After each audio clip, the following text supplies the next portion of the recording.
Good morning, everybody. Good morning, Wiser Nation. Good morning, Wiserians.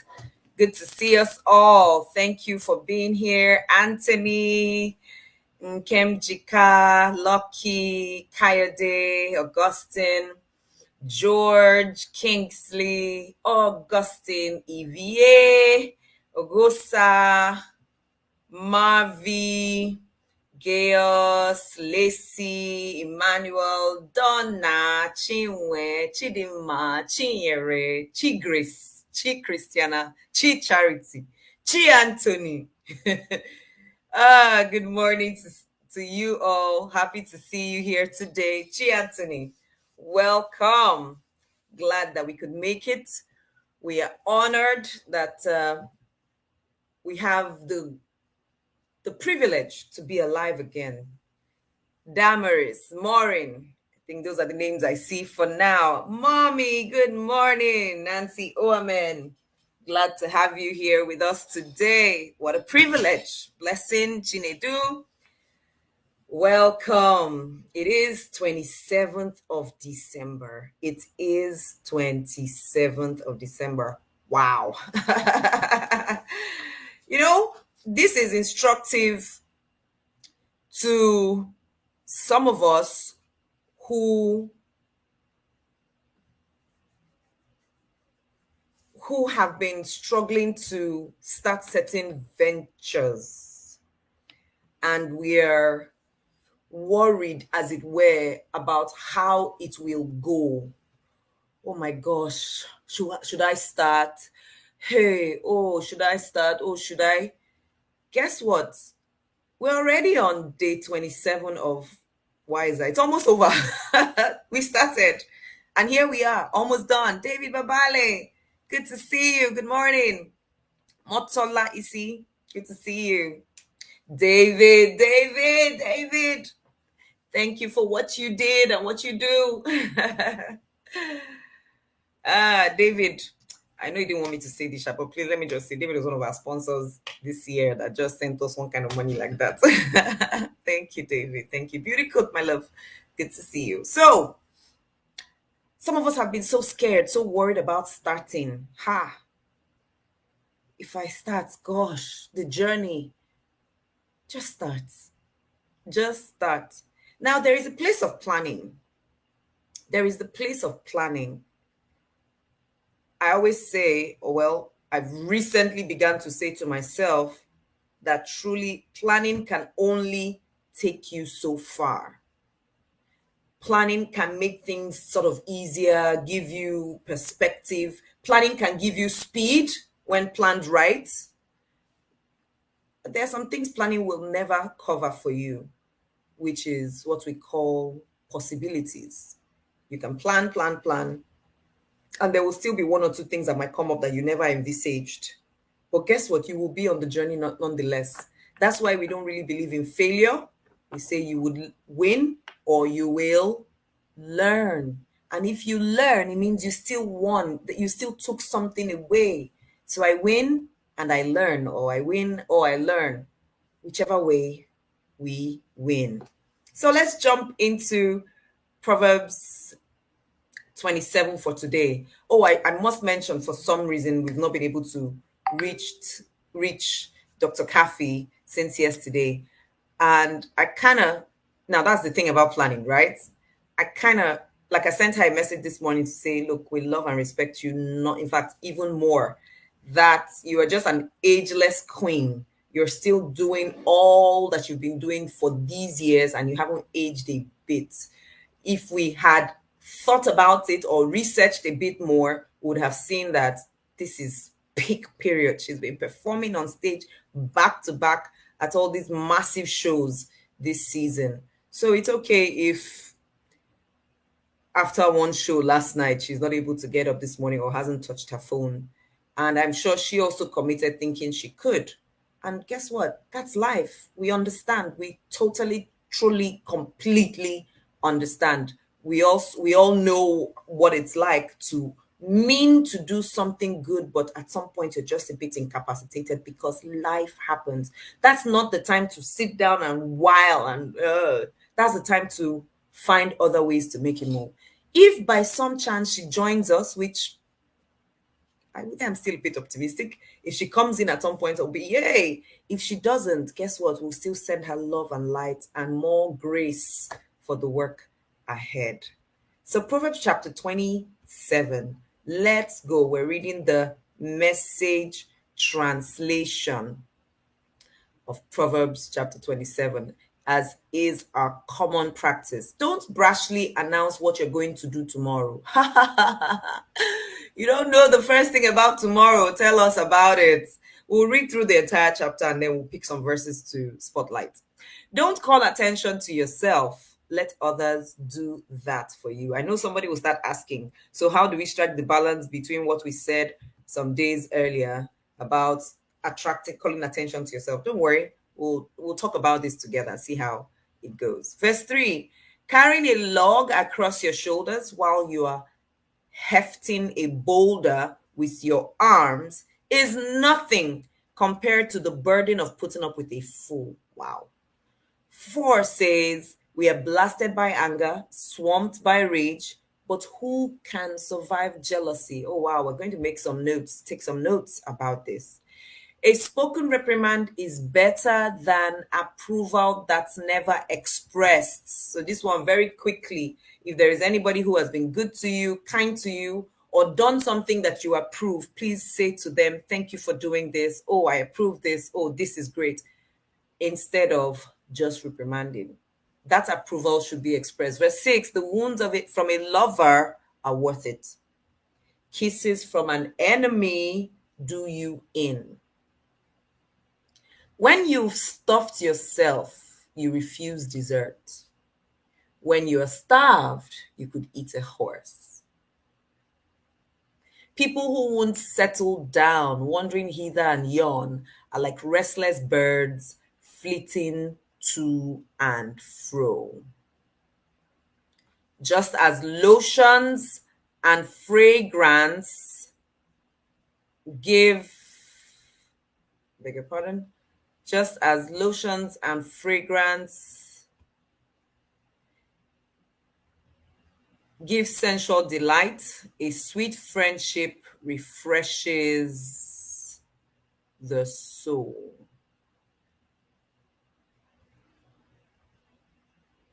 Don't leave your friends or your parents' friends and run home to your family when things get rough. Better a nearby friend than a distant family. Become wise, dear child, and make me happy. Then nothing the world throws my way will upset me. This is a parent speaking.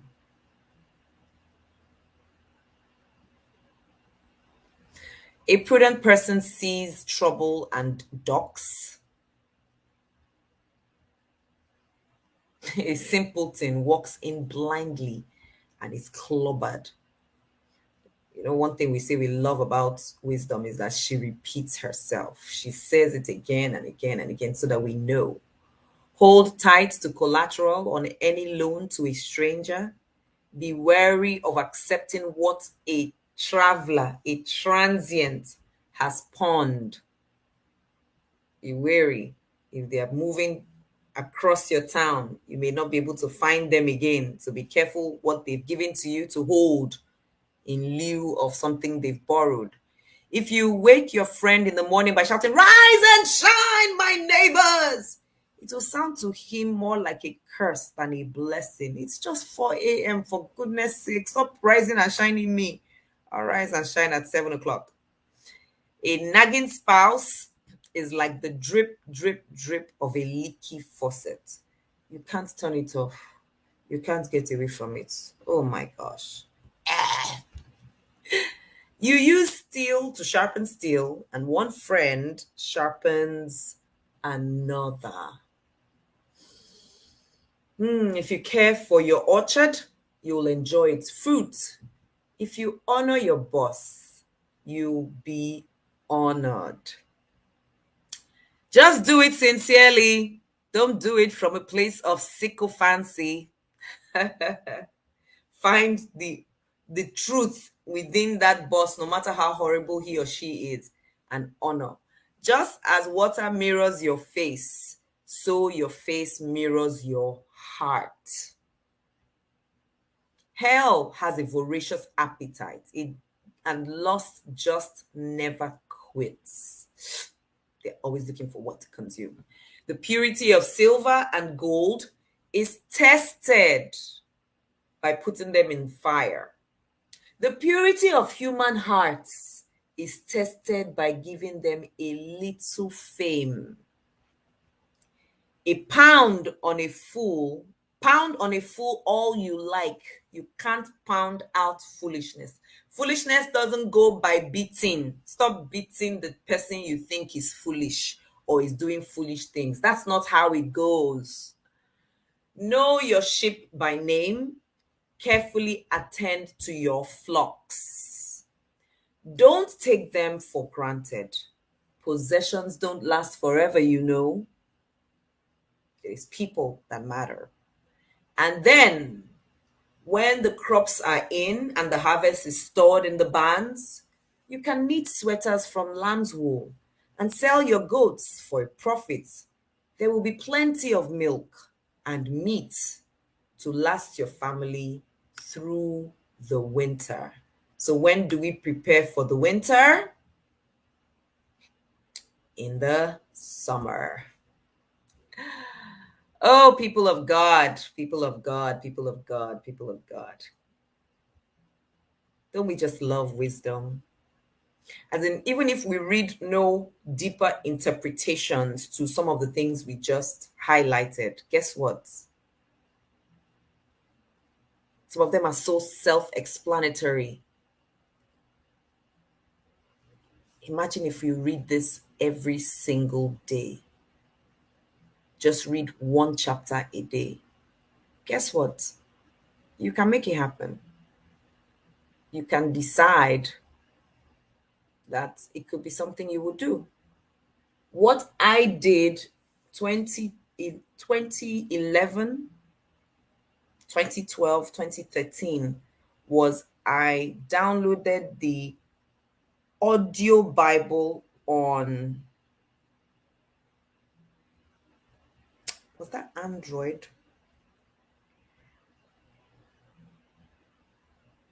Or was it BlackBerry? Or perhaps that was 2012, 2013, 2014. I know, okay, no, 20, oh, no. I had the audio Bible on CDs. So I downloaded them, I copied them to my laptop and copied them to my phone, but it was only King James. So I used to listen every day. Then the moment I could download on the app years later, I downloaded the audio Bible on Android and I took the message translation. So that I was listening to every day. It was a lot easier to work with than sitting to read for those of us who might say we don't have the time. So at least when we were driving to school or for school run, we were listening to Proverbs. I would play it on my phone sometimes. David would even ask, haven't we? We found a way to make it work. Yes, then we used to listen to the audio Bible CDs in the car or on the phone so that you can be cooking and keep the chapter for the day on repeat. And sometimes it will play practically all day. Not every day is a very busy day. You're having a shower, you put the phone close enough to the window where you can hear it, make it louder, or connect your Bluetooth speaker, and that's all you're listening to. And if you're listening to it on the message translation, for example, it sounds like, someone is just talking to you in today's lingo, or use NIV or something very, very easy to grasp. So I think that's a good thing to do. You can write that down now in your to-do list. Download the audio Bible so that it stays around you in the course of the year. I think that will be great to do. I think so. So let's spotlight her. 1, 2, 3, 4, 5, 6, 7, 8, 9. Let's spotlight some of these verses. Let's go to verses 1 and 2. Verses 1 and 2 say, don't brashly announce what you're going to do tomorrow. You don't know the first thing about tomorrow.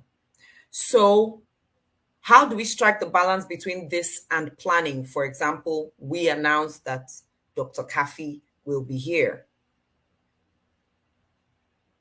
I think the word for me here would be brashly. Then again, what does brashly mean? Brashly meaning. Uh-oh, no network. Come on.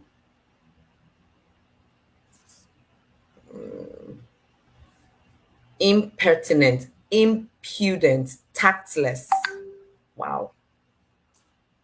Rash, irreverent,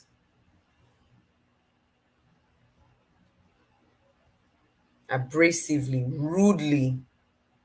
Okay, that's the highlight for me.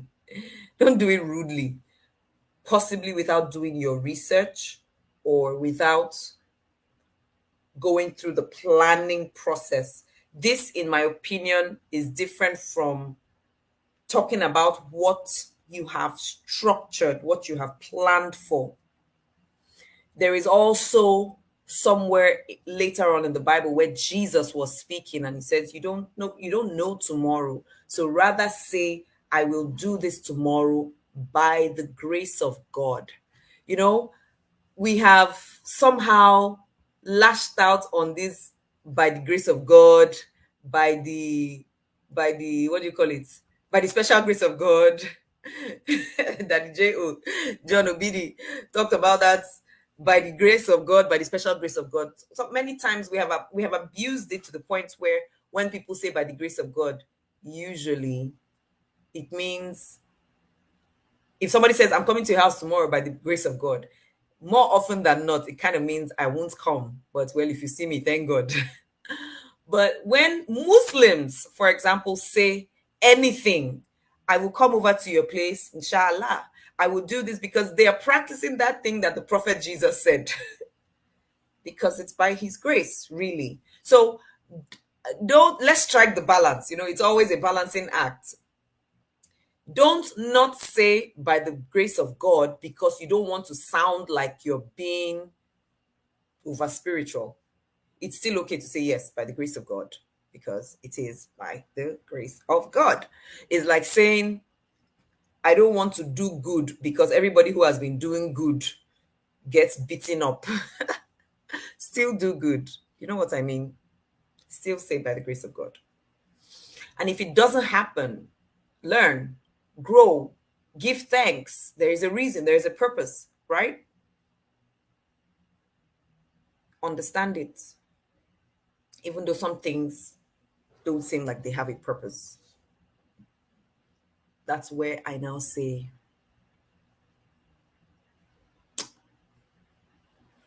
when we get to heaven, we'll have questions to ask, or maybe we would have answers that we would, because there's some things that just don't make sense. So regardless, they just don't make sense. So how do we stay at peace with the things that don't make sense? That's not a conversation for today. I'll probably do We discussed that at the Titanium Club. I'll probably do an Instagram live on it someday. Don't brashly speak of your tomorrow like you control it. Verse 2 says, don't call attention to yourself, let others do that for you.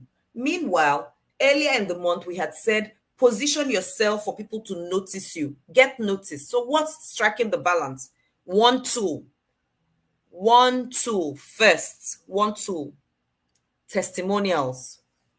So, as wise people, as wiser people, when you get something done, say in the business space, and it's usually in the business space or in your career, and you think it is worth getting attention for, you can start first by gathering testimonials from people who have been affected positively by this your venture. I like when Madam Chiere or Obi Obasi MCs an event, and then she goes to a number of people who were in the audience, and she takes her phone, she sets it up, records them. Please, what do you have to say about my performance today? And she records it, and people go, oh, you were absolutely amazing. I particularly loved you when you said this, that, and the other, blah, blah, blah, blah, blah. And she says, oh, thank you. And she posts that. That's allowing others speak of you, but guess what? You can use it as a tool. It is a viable tool. So if you can get others to call attention to you and blow it up, fire on. Let them give you a testimonial. I haven't really collected a lot of testimonials recently, but in the past, I was almost quite hungry for it, and will get and put it up on my website or on my social media. And it garnered a lot of attention for me. You see, I still had to do the work of putting up the testimonial anyway. That's to me line upon line, precept upon precept. If you don't give it to them, how will they take it? We went to an event yesterday at the village, and there were some seats right behind the first row. And I said, let's not sit there first, because there were even some of those labels on the seats, chief of staff, chief of that. Let's not sit there, as we've been told by wisdom, don't go to the front seat and then after a while they might uproot you. That's like calling attention to yourself. I said, let's sit on this third row. And then if these other people don't show up, we can ask to be moved forward. And it was not even 10 minutes. Somebody came and moved the seats and we moved forward. So let's strike the balance. That's my opinion of this, so that we don't fall into. Let's also see the why. Let's also talk about the why, the calling attention to yourself in your 5 W's and 1 H. Why am I calling myself to attention? Motives matter. Motives matter. So this is my personal, please, I'm not saying this is what wisdom said, though. I am saying this is my personal interpretation of what this verse says. Don't call attention to yourself, let others do it for you. So it means we should also be listening to what others are saying as regards our work. Because it might be critical to our growth. So if somebody pays you certain compliments again and again and again, guess what? That's something to note. Oh, Joyce, you're so good at this. Oh, Kingsley, you're very good at this. Oh, Chidima, you're good at this. They're calling attention to something that you may not have noticed, right? And if you are bad at something, guess what? Don't worry, you don't need to announce it. Very soon, people will know.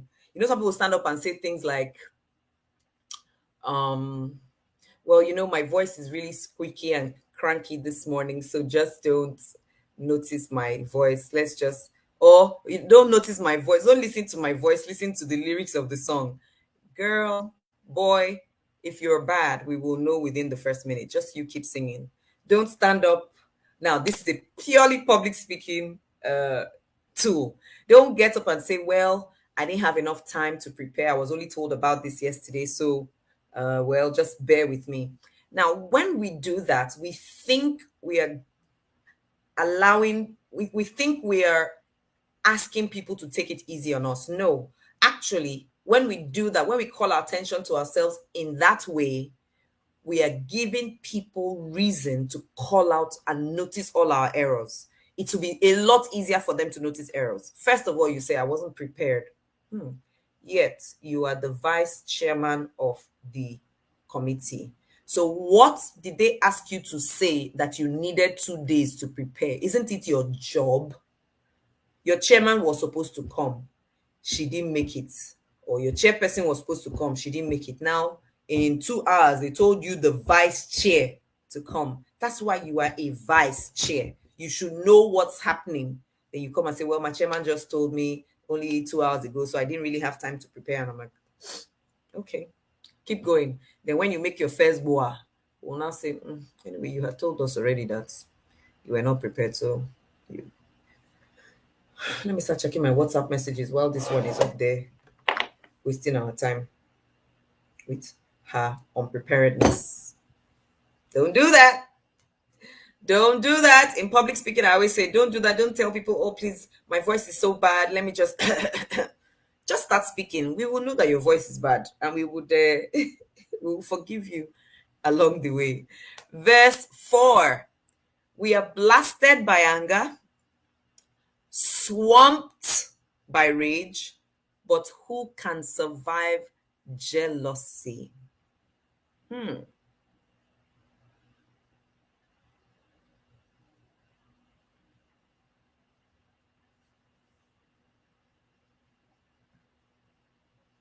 Who can survive jealousy? Let me just respond to Chima's question in the moment. Is it okay to post your testimony about your success progress towards your relationship, business, career on your WhatsApp status? A friend of mine did it, and I think it was wrong. I would like to know why you felt it was wrong first before I respond to that. You know, everything is context based: who, what, where, when, why, how, how was it said that made you feel. Everything is context based, so I would need to know the context behind it. We are blasted by anger and swamped by rage, but who can survive jealousy? Why is wisdom speaking to us about jealousy? I took a moment to check the meaning of jealousy. Of course, it says the state of being jealous. Then it says, what exactly does jealous mean? Hostile toward a rival or one believed to have an advantage.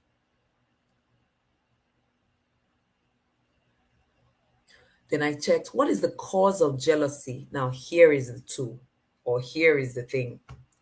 Jealousy may be driven by low self esteem or poor self image, and in my opinion, more likely than not. Somebody, hold on, hold that thought, hold on, hold that thought that says, I am a jealous God. Hold that thought. We'll get there. Just hold it. If you don't feel attractive and confident, it can be hard to truly believe that your partner loves and values you.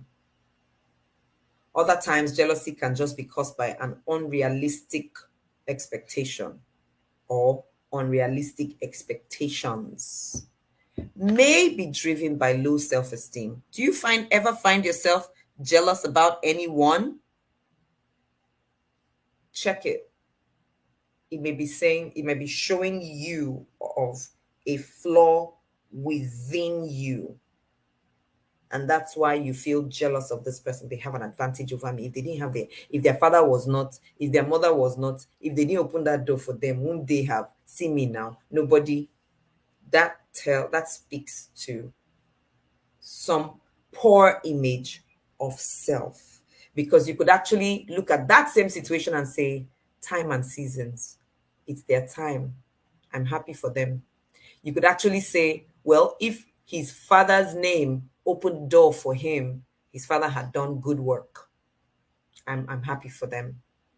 That takes guts, that takes balls, that takes seeing things from another perspective.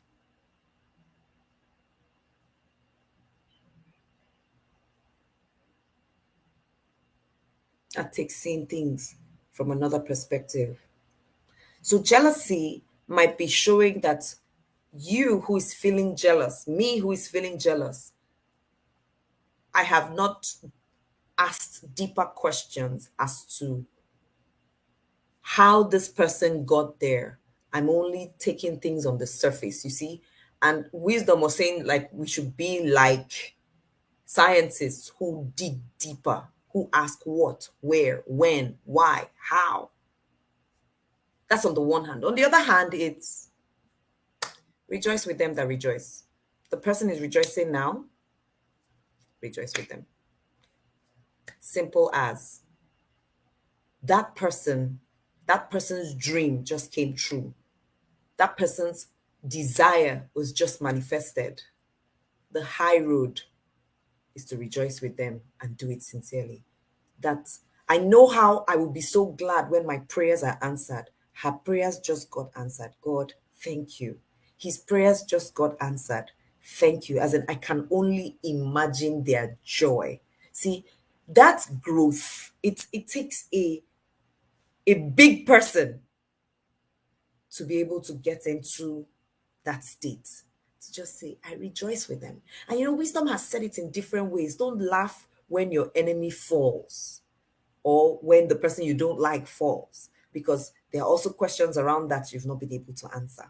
He said God will actually now frown at you. So this person whoever they are, it's invariably saying, rejoice when they rejoice. So I'm saying that wisdom is highlighting this because anger can also come from poor expectations. I'm angry with you because I had told you yesterday to put this thing here, you didn't. It was just you didn't do it, so do it now. Jealousy is not about I told you to put this here yesterday, you didn't. Jealousy is about I'm not seeing myself in good enough light, so I've started snaring at you. Now, let's look at that jealousy of God.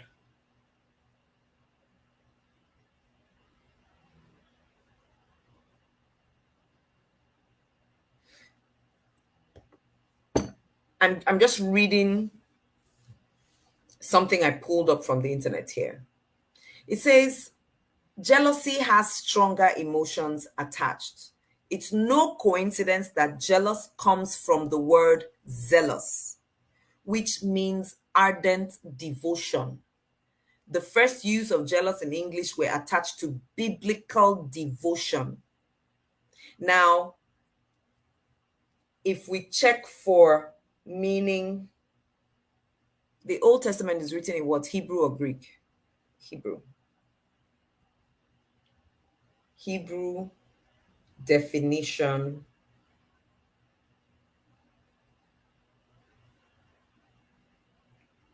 of Hebrew of jealousy.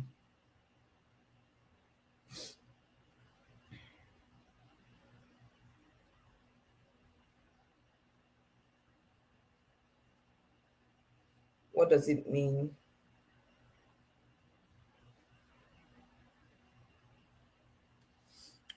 Okay. My name is jealous. The scripture reads as follows: For thou shalt worship no other God, for the Lord, whose name is jealous, is a jealous God. When God says that he's a jealous God, he's letting us know that he will not tolerate any form of rivalry that takes away from the time and attention that should be devoted to him. So you see, the interpretation there is not from a place of low self-esteem. It's from a place of devotion. You and I have a certain amount of devotion. I will not tolerate that you take my time and give it to somebody else. That's not from a place of low self-esteem. In fact, that's from a place of ownership. You and I are here. So Where's my time? Do you know that I used to be against such in relationships, but I have come to understand that if you don't map out time for the person you claim to love, you may not honor that relationship. If you think, well, yes, our we time, us time, family time. So, what happens to some of us is we get into a relationship, work relationship, emotional relationship, marital relationship, and we just assume that because we are married, because we are a family, because we're father and mother, because we're children, parent, child, we will always just have time, sha. So we don't actively create time for us. And guess what? 6 months go by, and we wonder why we're out of sorts. It was because we were not zealous with our devotion. Remember what John Obidi said, if it's not a routine, you can't measure it, you can't scale it. So the routine is we make time for ourselves, whether it's every day we have 30 minutes together, we have 20 minutes together, or every week we make sure on Wednesdays we have our time, or with the children I have this, or with the my siblings. If we don't get that structured, we will lose our relationships.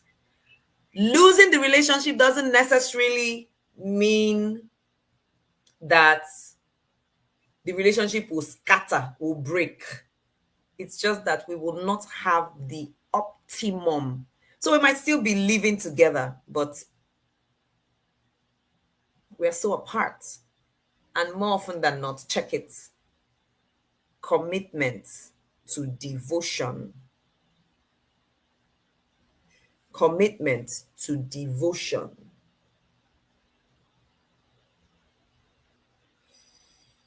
is what will make the relationship grow. Now, devotion is not a loose word. Oh no, devotion is not just time together. Devotion is what we do with that time. It says here devotion, love, loyalty, or enthusiasm. Similar, we could say worship or observance. It means in our place of devotion, there is activity. We are adoring each other, we are conversing, we are active about the time together. So we can confuse devotion with being in the same space. You can be in the same space with a person and not be devoted to them. Devotion will be we talk, we find things to do in common, we relate. In relationships, family, work, sometimes, and I'm speaking also from my personal experience, sometimes I have just said, well, as long as we're in the same space, we're all right. But it's not all right. That's not devotion. Devotion is we've made time that today that we're in the same space, we will do something together. We will talk. This is enlightening to me. This is enlightening to me. So that my devotion in 2022 will be different from my devotion in 2021, because now it's clearer what the responsibilities are around devotion.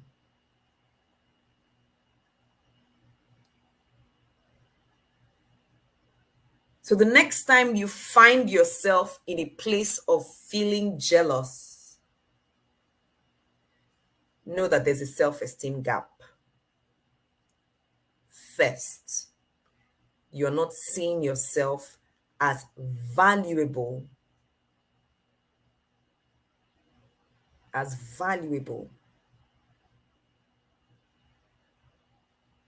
you are.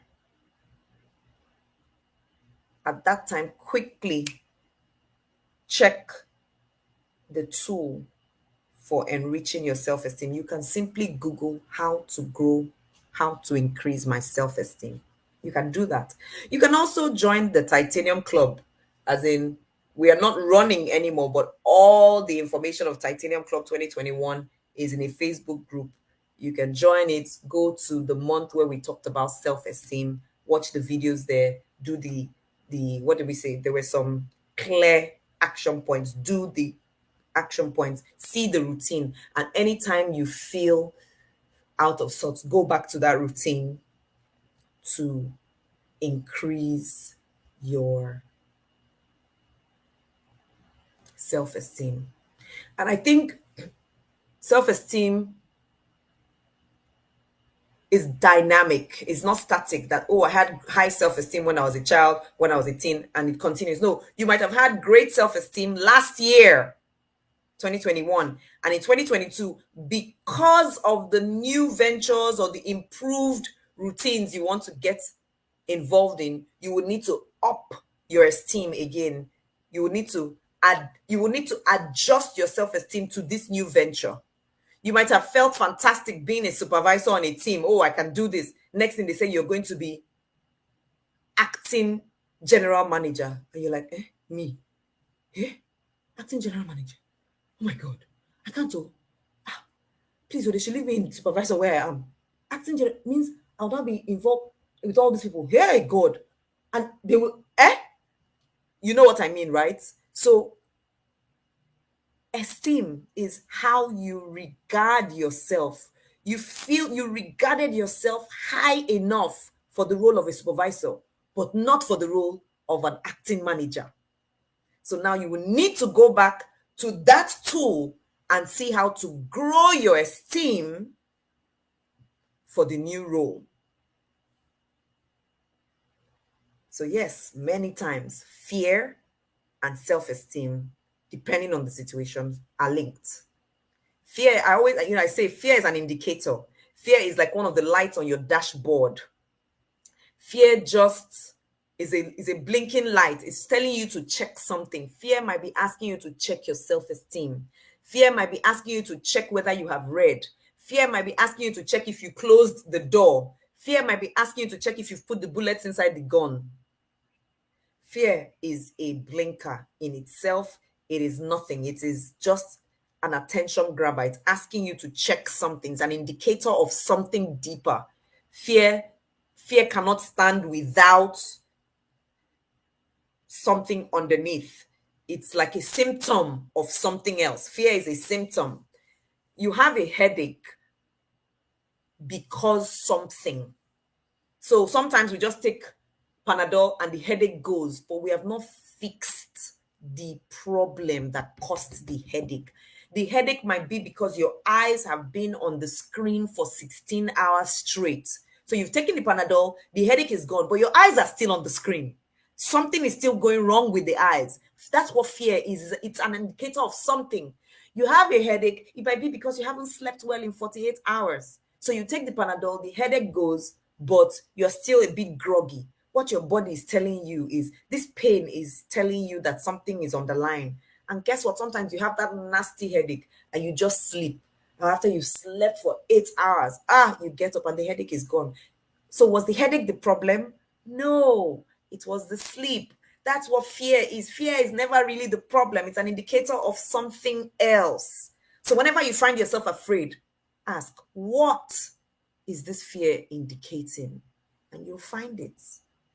Including stage fright is an indicator of something. Either you haven't learned how to warm up an audience, or you haven't gone through your slides properly, or you are afraid of something. It's a deeper thing. If this is making sense to you, please write make sense or write MS so I can see that it's clear, or if it's clear. And if there's a question around this, please drop it. Fear is an indicator of something. So on this note, please, in 2022, don't take Panadol anyhow for headache. Yes, so I'm not against Panadol for headache, but what is causing the headache? There was time I was having some massive headaches. And then I just spoke with a doctor friend and she said, go and check your teeth, check your eyes. I checked both and they found, my teeth were not hurting, but they found something. The moment they fixed that thing, the headaches stopped. It was an indicator of something out of place. Thank you. I'm seeing your responses. So she was like, check your teeth, check your eye, check your blood pressure. check your sugar level. No, she didn't say sugar. She said blood pressure, teeth, eyes. It could be something there. She asked other questions. Have you slept? Are you do? And I was like, oh, okay, is that? So it's an indicator. What verse are we on now? Let's see. I think the point has been made about verse 4. Let's scroll to verse 10. Don't leave your friends or your parents' friends and run home to your family when things get rough. Better a nearby friend than a distant family. Now, this is so instructive to who you have around you, your neighbors, the people you work with. Wisdom. Now, this is not careless. Wisdom is saying invest in the relationships around you, the ones that are in your vicinity, the ones that are nearby, than running far. I have my siblings who live in Canada, who live in Texas, who live in New York, who live in Lagos. And I have people who are here in Benin with me. Wisdom is saying, make friends here because there's some things you might need. It is the friend here that can help you. Your sister in Canada cannot do much, even though she loves you so much. Your parents' friends here. Yesterday, I was at the village and I went to introduce myself to a couple that I know are friends with my parents, engineer and his wife. So I went, he was the chairman of the occasion. And the first thing I said is, my father's name is John Oamen. And he was like, oh my goodness, I see your mother's face. And his wife smiled and we talked. And I was going to collect their numbers. And I said, I know my parents have your contacts, but this is my own relationship. He said, exactly. Because guess what? We are now the ones in close proximity. So I am going to build my relationship with you. I now live close to you. So these are my parents' friends that are close by. Then I saw Auntie Princess, and we have arranged that we will see, we'll continue to talk. When I was a child, I behaved like a child. If I wanted to be in touch with them, I would go through my parents. Now they are in my space. Better a nearby friend than a distant family. Now, there's some things I might need to get done on ground in the village that I can't go and start calling my father from Lagos to come and do for me because Adams is here. Mr. Engineer Cohen is here. And he's on ground, nearby friend. And so I'll just say, daddy, sir, please, oh, I need you to do this for me. And he will say, okay, my daughter, I will do it for you because he's here. Question: do you know your neighbors? Are you trying in any way to build good relationship with them? And when I say your neighbors, including those who work on the table next to you in the office. You know, you might have a sibling that loves you so much, but they can't do carpooling with you.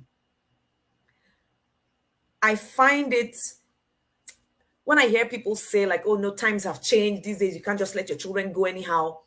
As much as I agree with it to a large extent, I am also of the opinion that some of us are not putting the work into relationships. So, for example, growing up, my dad was a Rotarian, very active in Rotary. So there was relationship built with his Rotarians and Rotarian friends. So it was easy to ask one of the Rotarian friends to carpool with us. So in the mornings, Dr. Anyebu will pick us on the way to school, pick us to school, and in the afternoons, we will bring ourselves and the Anyebu's children back so that at least there was some rest, so that you didn't have to drive all the way from GRA to Abloma every day, both of us. Meanwhile, we just live 3 streets apart. It was from relationship that we built solutions.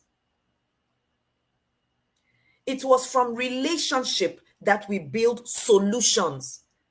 If we would just invest in the relationship, you might find that some people around, you know that thing we say, waiting there for Sokoto, you there for your Shokoto. Some of the people around you have the solutions you're looking for. Meanwhile, you're trying to find one person that is in Japan. Invest, ask. Remember, it's like we're panning for gold around the people who are around us to make the most of our resources nearby. Wisdom is saying to us, this is wise. So you might want to indicate that this is something you want to start doing more of, investing in the relationships around you. Verse 12 says, a prudent person sees trouble coming and ducks. A simpleton walks in blindly and is clobbered. I think we made this point some days ago, but we'll still just touch on it, right? That the ability to see trouble ahead, the ability to see trouble ahead many times comes from asking deep questions today, not just surface questions. Many countries, many people, there was some documentary I was watching on Netflix about some of the financial collapse in the economy in the US in 20 this and 20 that.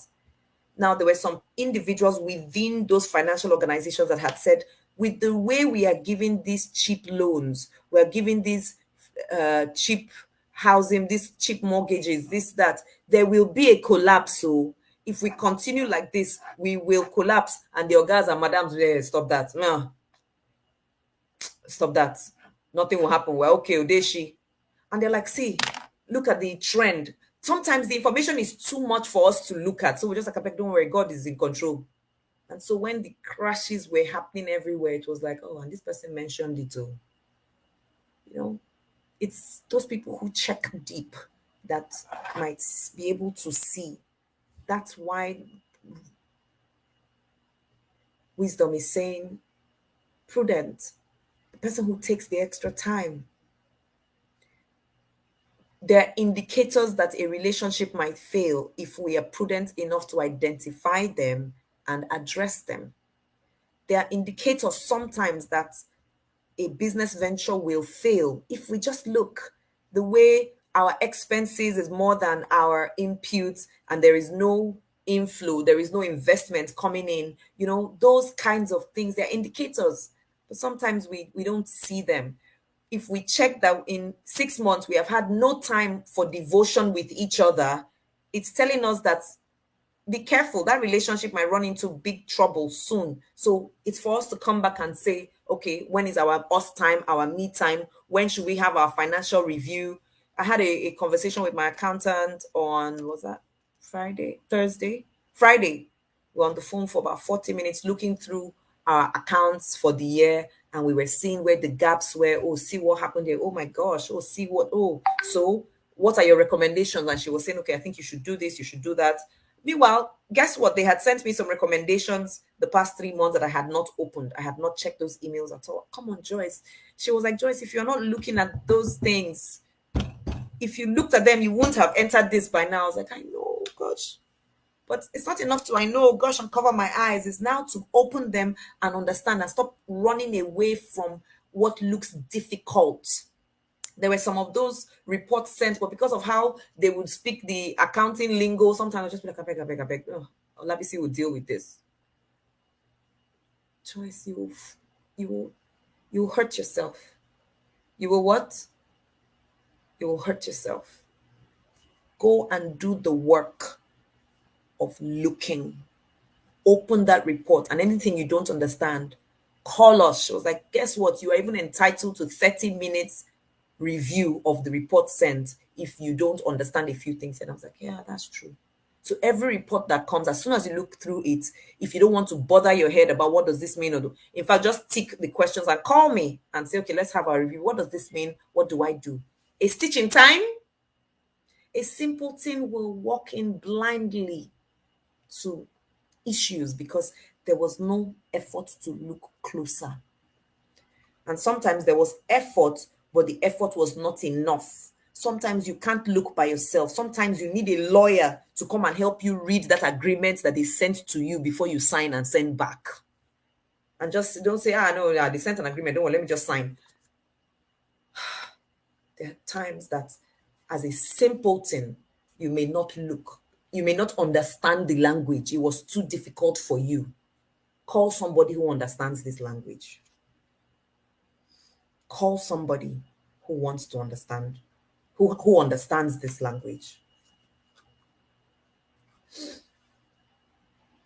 Is this making sense? 2022, invest in professionals and professional help when necessary.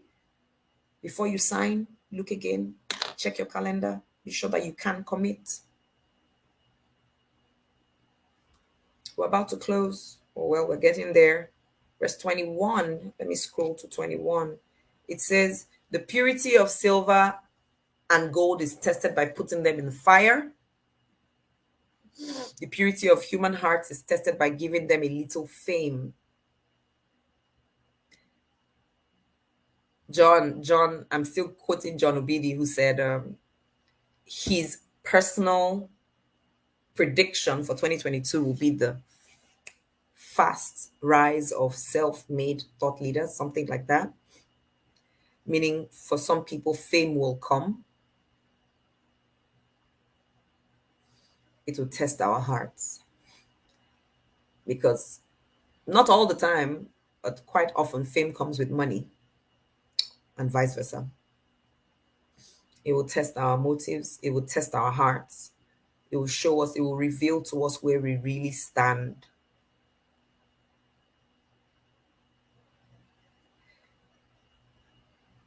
So,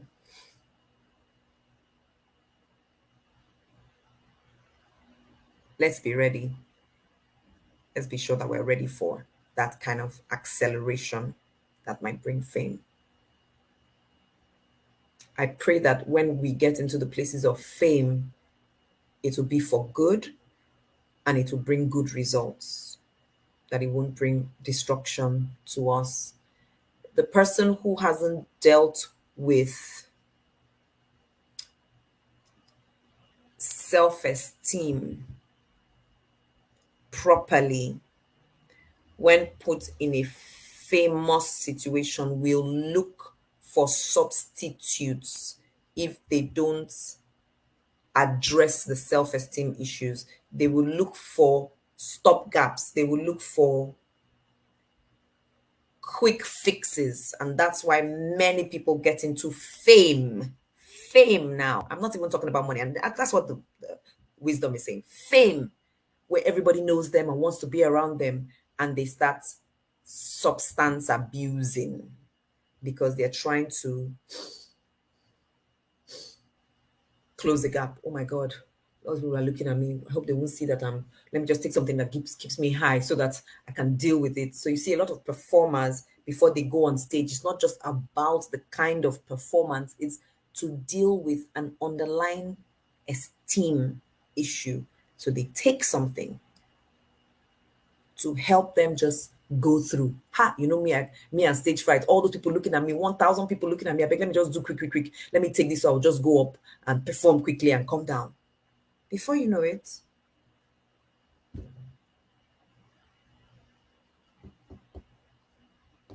there's a problem. We'll be tested by fame. That's something to think on and plan for. Pound on a fool all you like. You can't pound out foolishness. That's verse 22. Foolishness is not taken away by pounding, by beating. Foolishness is taken away by education, by enlightenment, by time and energy, by going through trainings, refresher courses. We didn't learn all of these things, these 31 days, by slapping ourselves and saying, come on, next year you must be better. No, we spent time to study, to read, to take decisions. We looked at dictionaries. Wisdom is infused by learning, verse 22. So you can pound on a fool all you like, that person you think is in your space, or even yourself. Sometimes we beat ourselves up. Why was I so foolish? I can't be this foolish again. No. Go and get the right knowledge. What do I need to now know to do better? I've always been falling into this trouble. It's a knowledge gap. It's a sense gap. And the sense comes from what we know. So don't pound, no more pounding on fools. Do the right thing to get the right results. My prayer for us is that we will indeed learn and take action based on our learnings. So as we close, I know some of us have been expecting our planners to be delivered. I'm so sorry. We've had challenges with dispatch riders and delivery organizations this period. If there's one thing we have taken away, our learning is that next year we will start talking about it way earlier so that we can start delivering way earlier instead of waiting to say would batch, would, we've learned that the Christmas week, I don't think we experienced this last year, but well, we've learned now that this Christmas week period, dispatch, first of all, the prices were jumping crazily. Two, the availability was even sort a challenge. So the company we work with that gives us very fair price has said they will be available 29, 30, and 31. So please just give us till then for those who have not received theirs in different cities, 29, 30, 31. Else they will come first week in January. They say they will resume, I think it's Monday, the 3rd of January. They would resume. I plead with you, until that time comes. I have sticky notes here. I brought one notepad and I started writing some of the things that I need to infuse on my planner. My planner has come now, but in some cities, for those of us who are in some cities like Benin, even where we printed in Benin, the guy told us they will take a break till maybe early next year. So please just bear with us. Bear with us as soon as we're up. And Jenny, well, I think that's what we can do for now. If some people are willing to pay the hiked prices, we're finding some people who want to deliver things within Lagos for 4,000, 5,000 naira, what we were paying 1,500 before, and 2,000, right? So it's really fully double the price and even more than double the price. If you are willing to accept that costs on you, then maybe we will do that.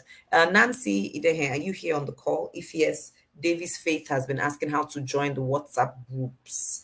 David, we'll just post the phone number, the official Joyce Daniels number now, so that you can send a message.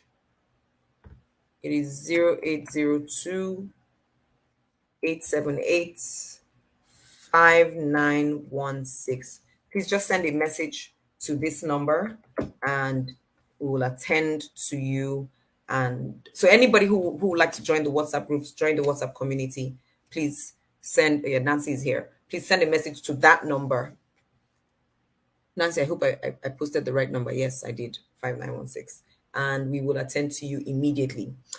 Officially, we are done for Wiser today, but because we had no Q&A yesterday, we didn't really have questions for that, and we didn't want to pull everybody out of their enjoyment to deal with one question. We didn't think it was, the wisest choice. Guess what? We can address that question here, and Chidima obviously has a few questions that I will be willing to deal with. So if you have time and you can stay with us, stay on, please. But if you need to run off to work or other things, officially we're done with day 27 of Wiser 2021. Thank you all so much. So Chidima, what are your questions? Bring them on. What is that one question we had yesterday, Nancy? Please, if you will post it for me, I will be so grateful. Chidima, you had already talked about something on, you don't think people should praise themselves too much. Now, that was, you qualified it and you said too much. You know me, I will still ask the question again.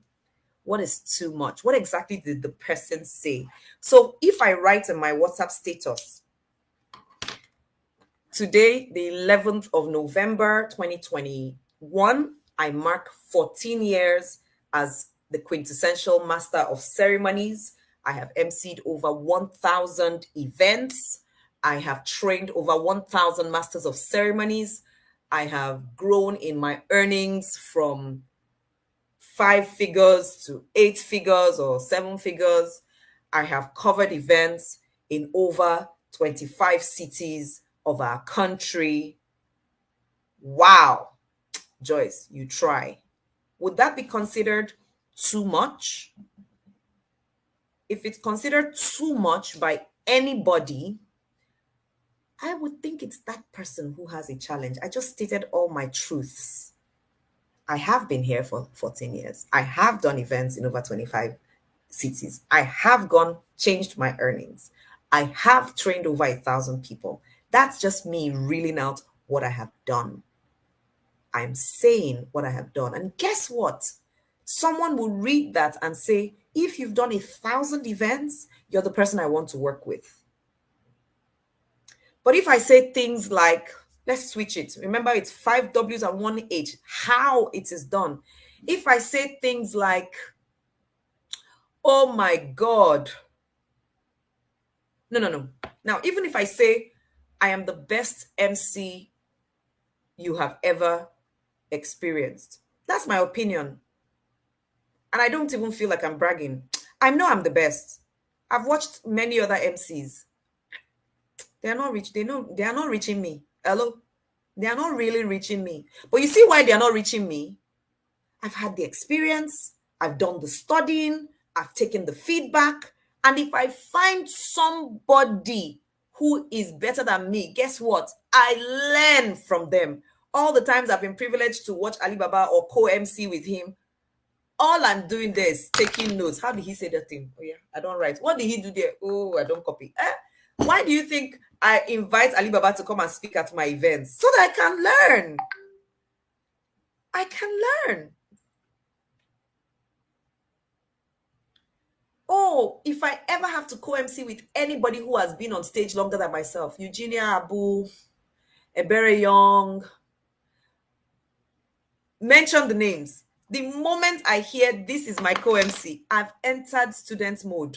Let me watch Uncle Ebere and see what he's doing. Ebere Young has been on stage for 30 years plus, over 30 years. And the big boys and big girls all want him to be their MC and they pay him good money. So I want to learn. How did he say this? Oh, see this one thing. Sometimes it's just one thing. Just one thing. Just one thing. See the one thing. See how he did this. Hey, so next time I should do it. And I've added it to my repertoire. Come on, I'm the best. I don't see that as saying too much. But if I say, oh, maybe I use words that are glowing but not with substance, then so I would say check motives, check the how, check the why. That's the person's life that they're putting on display for them. The way I see life, me, Joyce, I would always be very fast to commiserate with them and say, I celebrate you. You've come this far. No, you try. That's how I see. My lens are tilted that way. I don't know that I've seen anybody write anything about themselves and say, this one is not too much. I really, right now, sitting here, I can't think of any. I just feel, wow, you've done all of this. You've tried. You've paid your dues. You've done the work. Maybe that also speaks to the kind of person I am and how I see myself and the work I am doing. So it's easier for me to appreciate the work that someone else is doing. Perhaps it goes back to the lens with which you are looking, right? There was this talk about someone who will always look into the neighbor's compound and complain about how, see this woman. I think it was John, what's his name? It was Kenneth Copeland or so that talked about it at one of the camp meetings. That the man will always come into his kitchen that is facing the backyard of his neighbor where they hang clothes after doing laundry, and he will look at their clothes and be like, "Can you imagine? I thought they just washed these clothes. They're all so dirty. See the stains on them." Every day he will come in when they're having breakfast, and he will be like, see their clothes so dirty.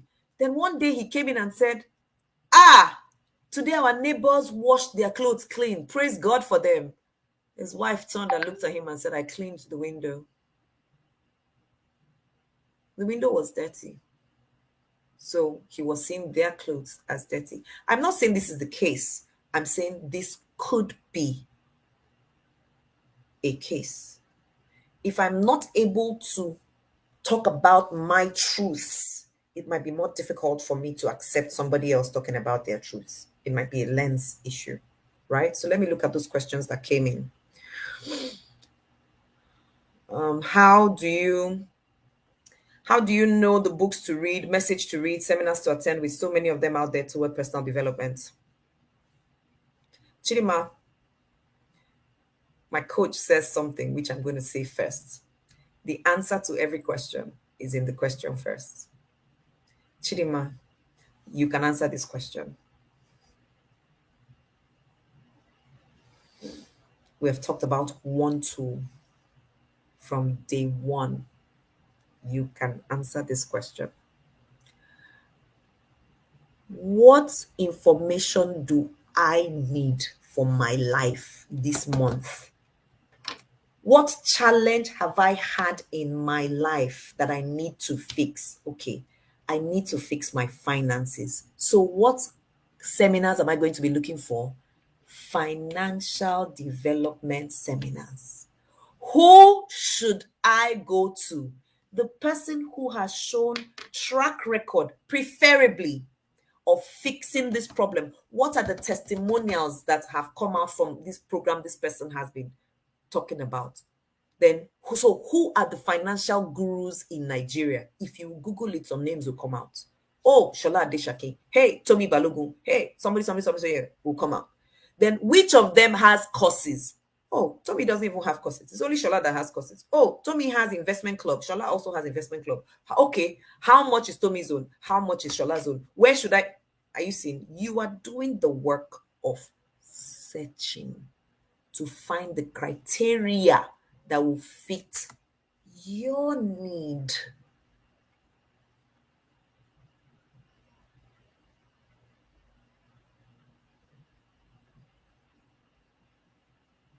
So write 5 W's. W, what, why, where, when, who, and how. Then start asking yourselves.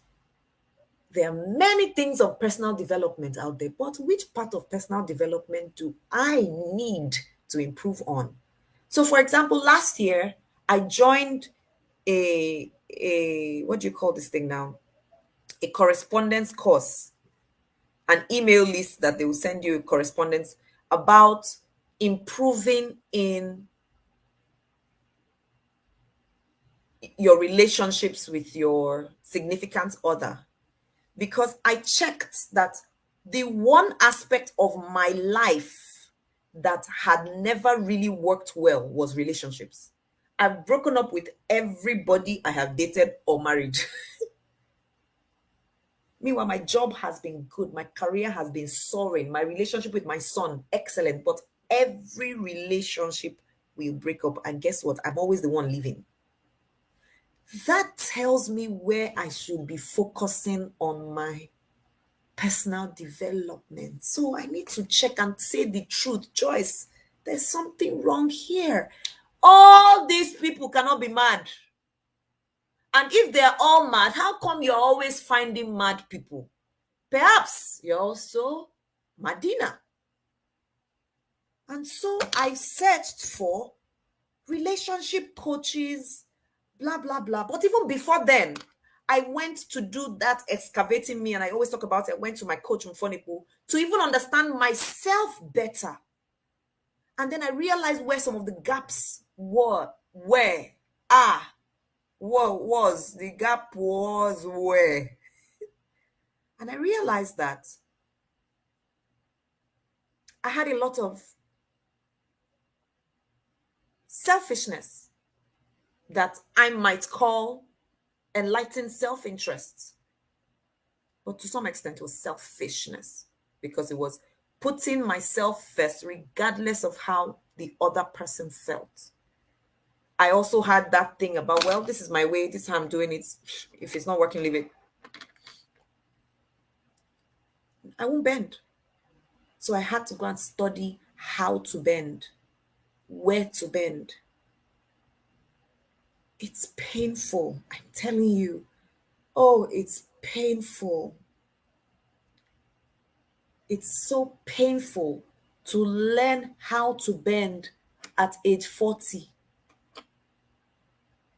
But I realized that if I don't learn how to bend, any other relationship I get into will end again. And I used to pride myself in the fact that, well, I don't get heartbroken. If the relationship ends, they are lost. But is that how I really, really, really want to live? The truth for me? No. And it has nothing to do with what anybody expects of me. I actually would want that loving, healthy relationship with communion. But I realized from everything I searched for, I wasn't doing the things that will get me the results that I want. Remember, prudent people will see trouble and avoid. Simple things will walk into it. I was so simple in my approach. If you can't cope with me, they go. And so they were going. So I started learning to have conversation. And for someone like me who is able to talk, to speak in large crowds, you may not imagine that it was difficult for me to have honest conversation with the person I am in a relationship with. I would rather avoid it because it was uncomfortable. I would gloss over it. And I realized I've done it a lot. A lot. So the person does something I don't like. And rather than address it there and find a loving way to say it, I would just look and be like, I can't cope with this nonsense. Can you imagine he's drinking tea and he's slurping? Ugh. Meanwhile, I could just say, honey boo boo, when you're drinking your tea, please, for the sake of my ears, just drink it. Instead of, and we could laugh about it, right? He could even laugh about it. And if he does get angry, it's okay. Maybe how I said it wasn't good. And then we look again and we tweak again. But that whole, let's talk. He said something I didn't like. But rather than find how and where and when to say I didn't like this, I keep quiet and I to pile up on pile up. And one day I'll just say, no, what is enough? Please leave me. It was me that didn't know how to have the conversation in a loving way. And yes, I could say, oh, I trace it to this, oh, blah, blah, blah, whatever. Wherever it started is not the issue. Oh, my parents, oh, okay. That's not the issue here. There is that. Sometimes you might need to deal with that.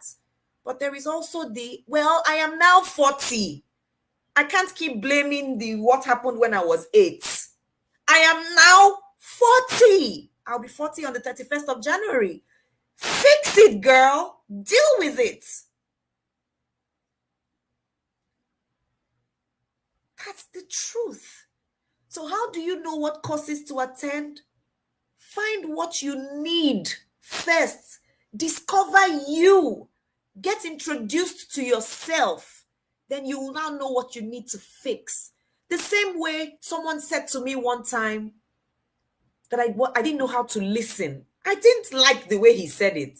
But then I did a listening test. A Dale Carnegie, it was a paid program. We had it asks you several questions, about 20 questions or so, and you answer, and at the end it will tell you where you fall on the listening chart. I had 3/10 or something. I think it was over 10. I had about 3/10, and truly I wasn't listening. So the next part of the course was teaching us how to listen. And when I did the test in 2019, I had gone up to like 8/10. So I know the number of times I've had to bite my tongue because I want to talk. But I remember this was part of the problem, Joyce. So if it's not a program like this where I've called people to listen in a conversation, no, I'll keep quiet and listen and ask questions and use response generators. Tell me more. Before, I won't ask you to tell me more. I would have started telling you, hey, that's how it happened to me. Once in a while, I still catch myself topping people's conversation, and then I stop and I say, Joyce, breathe. It doesn't add calories. Breathe. Swallow. Slow down. Because I had to find the challenge first and know what to learn. So that was a paid course. It was about $200 and something to pay. How it was a part of a leadership program, but how to listen better.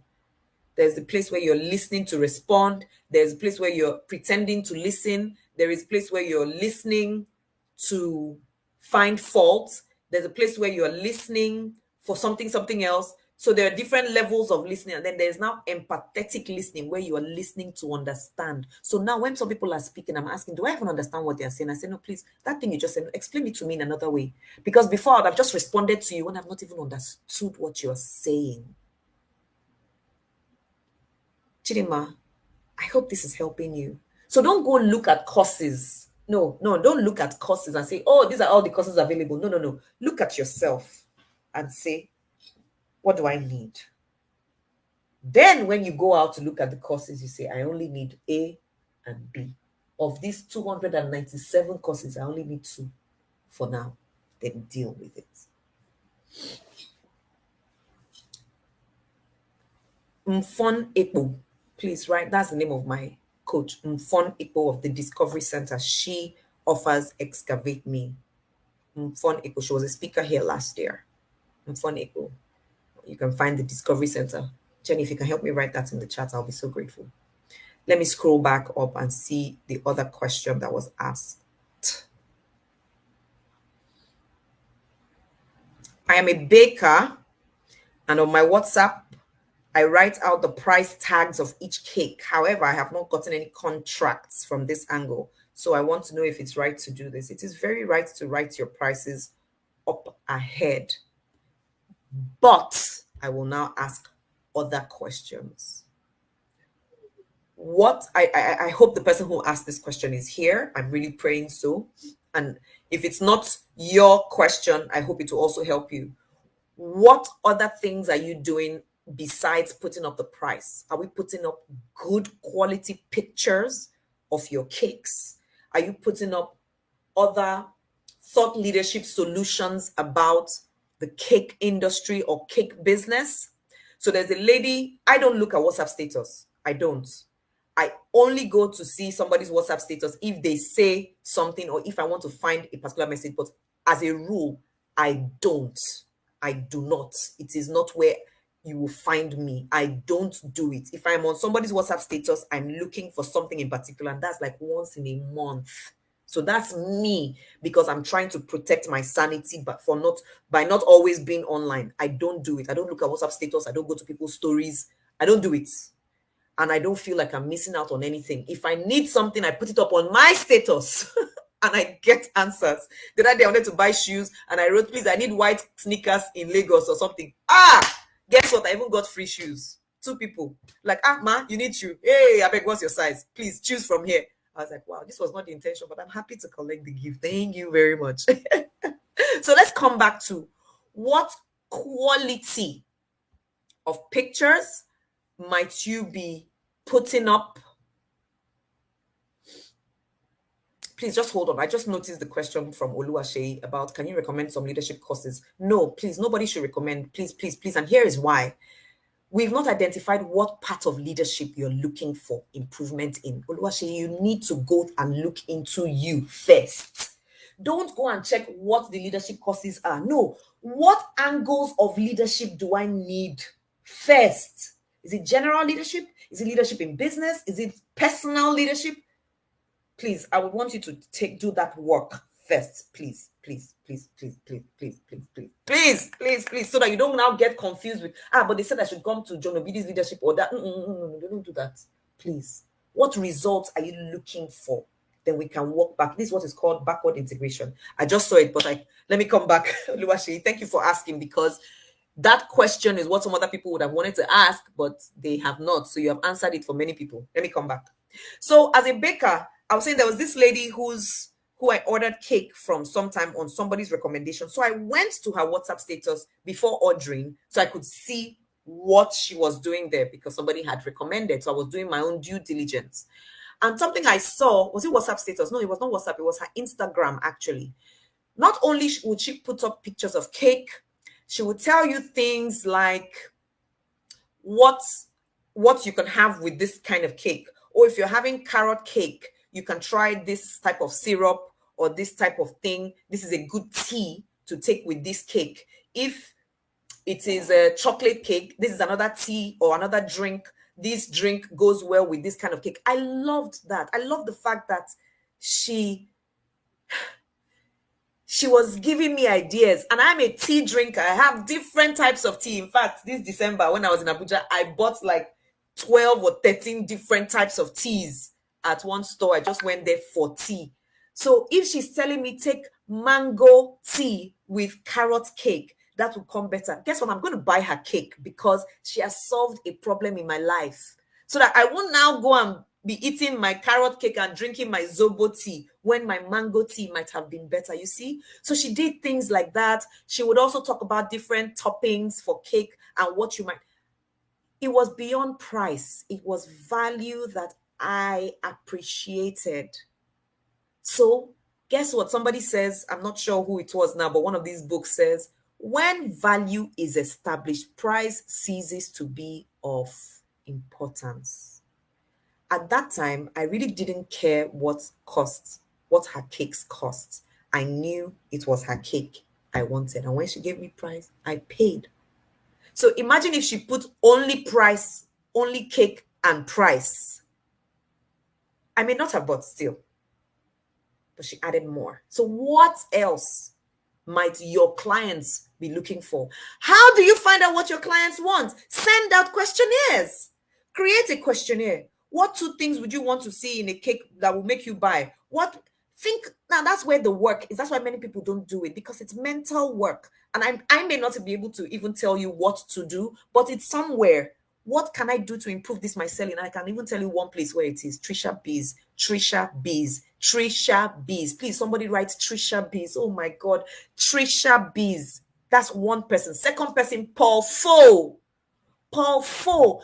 Paul Fo. Paul Fo. Please, somebody write their names in the chat. Go, if it's about selling, go and follow those two people. I don't know that you will need anybody else in sales this year. Trisha Bees, Paul Fu. If they have book, buy. If they have course, buy. You will just be amazed at the kinds of ideas they will give you, because they are sales and marketing gurus. So I've answered my part from the 5 W's and H. Now go to Trisha Bees and Paul Fu. Join there. Paul Fu, I know, has a WhatsApp inner caucus, or so. Trisha has different things you can join. Look for the one that fits your bill. Go and listen to them. See the one that appeals to you. You might join one, you might join both. So Trisha Bees and Paul Fu, they teach around the same things with slightly different angles. I learn from both of them. All right. When value is established, price ceases to be the problem. When you've seen what the thing can do, you will save money and buy it. It won't be, this thing is too expensive. It will be, this thing should just give me time. I will buy this thing. I will save money for it. Proverbs 22:28. Let's open it and see. Hold on. Let me go there. Proverbs 22, verse 28. Nancy Idehe, please check for me if there are other questions I may not have seen, so that we can deal with it. We're doing a Q&A right here. I'm glad to see that up to 90 something people are here. Thank you so much for staying. Thank you so much for staying. Okay. So let's, Proverbs 22:28. It's quite ambiguous. So now what does it say? Let me bring it up on the screen. It says, don't stealthily move back the boundary lines staked out long ago by your ancestors. Fantastic. I think it was last year we spent some time on this. Now let me stop sharing. Let me go and put up just give me a moment here. I want to put up two versions side by side. Let me put the message on one side and let me put the amplified on the other side so we can see what they both say. Verse 28.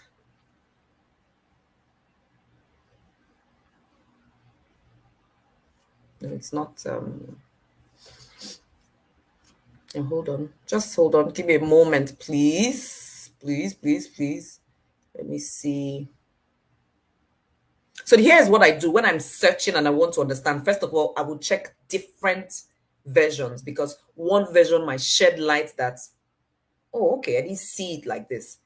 Let's see what I've seen amplified. I'm going to go to Passion, the Passion translation. The Passion says in verse 28, the previous generations have set boundaries in place. Don't you dare move them just to benefit yourself. Let me put this one up. Thank you. Now you see, perspective has also changed just because we changed the version. This is the Passion translation. It says, the previous generation has set boundaries in place. Don't you dare move them just to benefit yourself. Now you see a clause has come in, just to benefit myself. So what's the question to ask? If I move these boundaries, will it be beneficial to all? Remember the four-way test of Rotary. Is it the truth? Is it something? Then will it benefit? Will it be beneficial to all concerned? If the answer is yes, then perhaps that's a boundary we should move. For example, the people before us set boundaries about bride price, where you had to bring this, that. And over time, I say over time because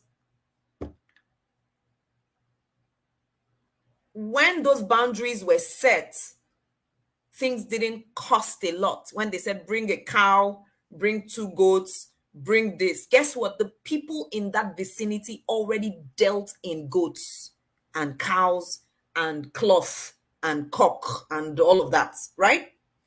So in the ancient days, when they were telling you to bring 2 goats, you already had 2 goats in your backyard because you were a goat farmer.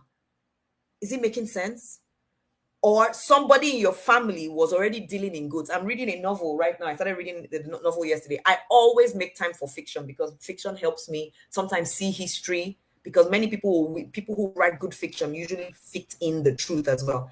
And this is written in the setting around the Nigerian Civil War. So it's talking about what happened in this one and what happened there, and this person had 3 goats and that, So it's giving me perspective. Like when you read Half of a Yellow Sun, or not even there was a country, Half of a Yellow Sun, and it shows you all those nuances. The book is here. I'll pick it and show you. It's the book that won the Nigerian Literary Prize this year for prose. So it speaks. Now, you've seen that at that time, even those who lived in the city many times had family members in the village who were rearing animals. So when one person wants to get married and they call the community people to say, hey, family of Obasi wants to marry family of Italy. Oh yeah, Obasi family, bring 2 goats.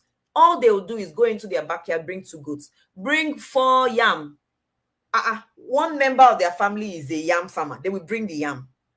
But in today's parlance, where I don't know if anybody here on this call, please tell me if anybody on this call has somebody in the village who is still planting yam and rearing goats. Please just tell me. You might have, but it's so rare.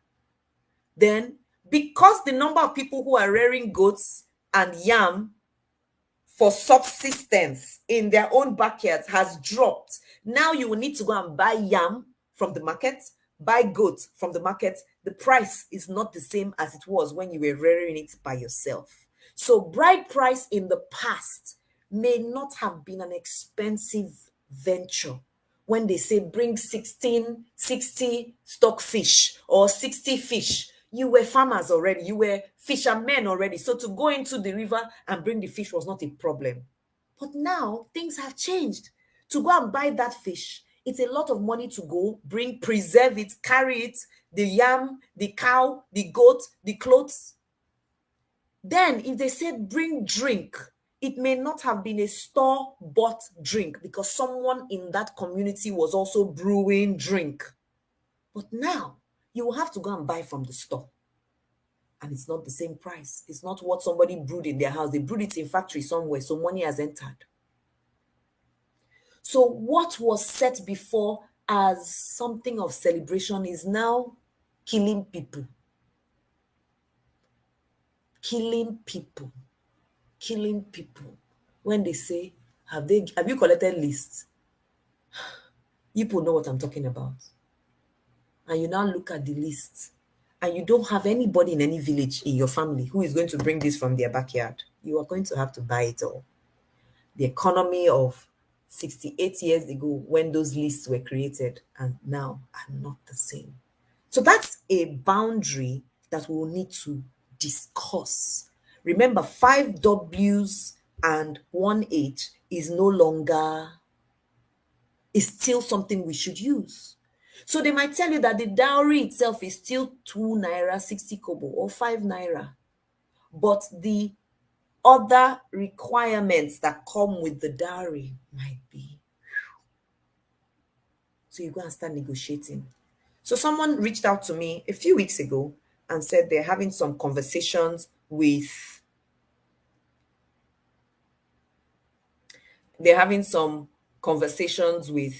some of the community leaders in their northern parts of Edo State, and they want more people to join so that it's not a confrontation. Let's go and see them, the Onojs, the different people, the people who are custodians of tradition, and explain and have dialogue with them, and maybe they can now come up with some way and say, okay, in our land going forward, this is only what is required so that marriage can be easier for people. So now we find people borrowing to marry. It wasn't so in the day when many of those dowries were created. Please, is this making sense to us? So wisdom is saying, if the only reason you want to take away the lines is to benefit yourself, is for selfish purpose, then don't do it.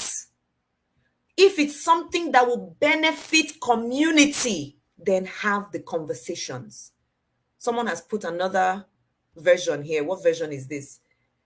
Refers to moving property lines of your neighbors to take more land, or it could mean moving landmarks and memorials placed by ancestors. It speaks to moral boundaries. Yes. So we're analyzing it.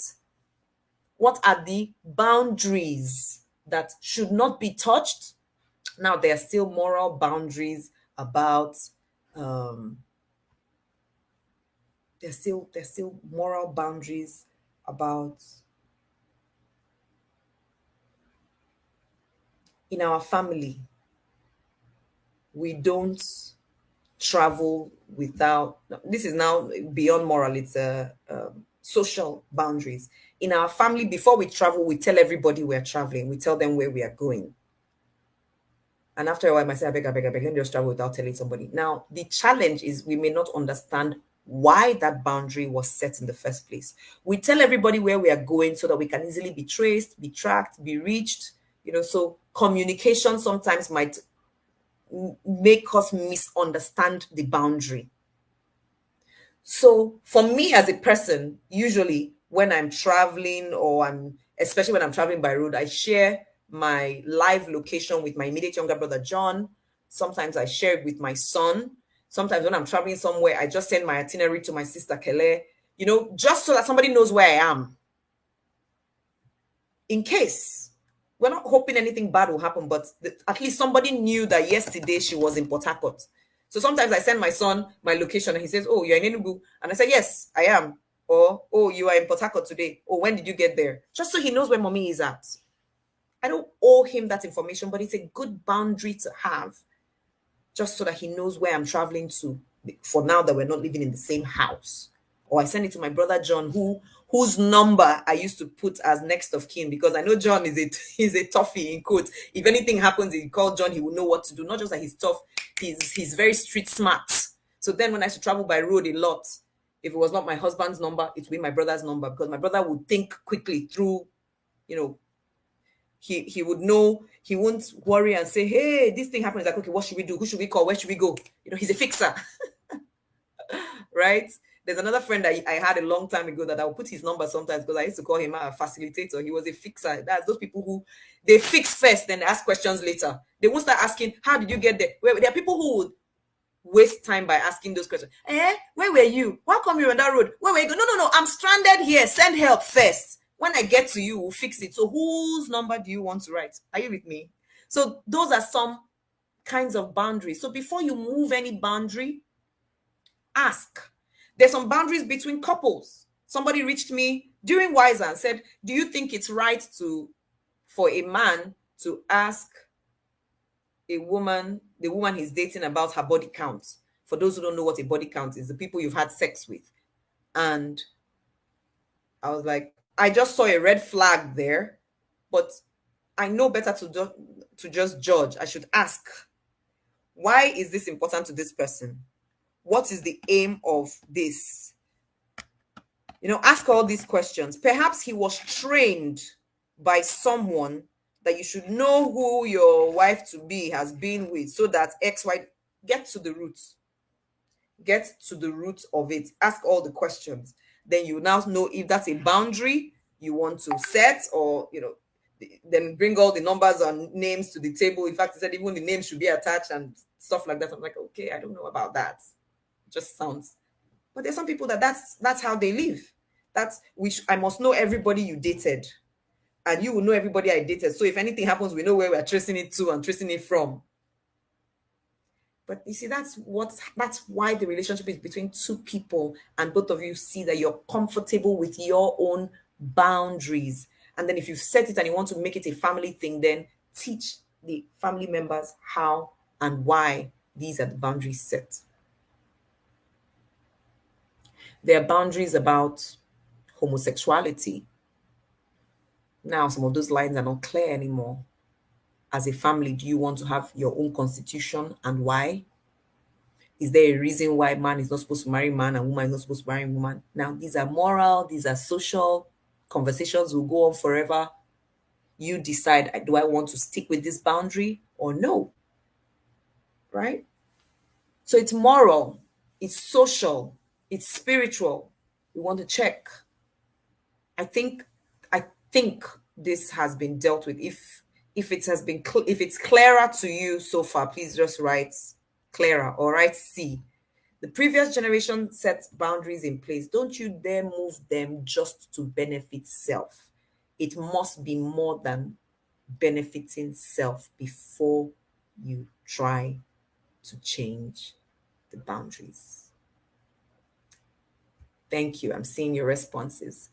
Is there any other question that I may have missed? Thank you, Papa Lee, for your addition to the response. Delight says, I'm always hurt when people talk down on me, and this makes me find it hard to forgive them. How do I overcome this? Delight, please pay 10,000 naira and go to the Titanium Club. We dealt with this for 1 month. It's not what I can respond to in 5 minutes. There are issues. I'm seeing some issues here. When people talk down on me, why are people talking down on you? Why are you the one down? That's self-image. In your words, I can tell if nobody can talk down on me because I'm not down in the first place. We're equal, you see, but I've been able to bring myself to the point where no matter who talks to me, I never ever see it as talking down because I'm not down. So it's already telling me that there are very likely self-image issues to deal with, which we dealt with in the Titanium Club. That phone number that we put up for the Joyce Daniels organization, I think we should write it again. Nancy, please just write it again. Reach us there. We'll tell you how to eat. 10,000 naira. You go into the Facebook group, set your alarms and watch the videos and do the things we've asked you to do. Then let us know when you get your results, right? If people, I'm happy that you were able to hit it bullseye. If people are always hurting you, you've said your truth. You've said this is not the easiest thing to say. Delight, you've said your truth. If you find that you're always on the receiving side of hurt, then you've identified something that needs to be closed. Right? And I'm happy to close this gap with you. Forgiveness, which month was it we dealt with forgiveness? In Titanium Club, 1 month we dealt with self-esteem, another month we did courage and confidence, another month we did fear and doubt, we did grief, we did forgiveness in 1 month. So you will take your time, go through them, and I believe with all my heart you will come out so much better. That this time next year, fewer, I'm not going to promise you nobody, fewer people will be able to speak down. In fact, nah, they may not speak down. Fewer people will be able to hurt you. Yeah. And you'll find it easier to forgive. That's my best recommendation right now. Let me scroll through and see if there were other questions. Now, Dorcas, I want to take a point out of this, please, where you said, assuming elders can look into this issue, I will love it. Of bride price, right? Assuming elders can look into this issue. Here is what we were talking about yesterday about political involvement. This, now that it has come into your awareness, this might, and please underline the word, capitalize it, drop shadow it, might be something you also want to commit to by actively, rightly engaging some elders in your community. Now, who are the elders in your community? Who can take you to them? Who can go and speak with them in a manner they will understand?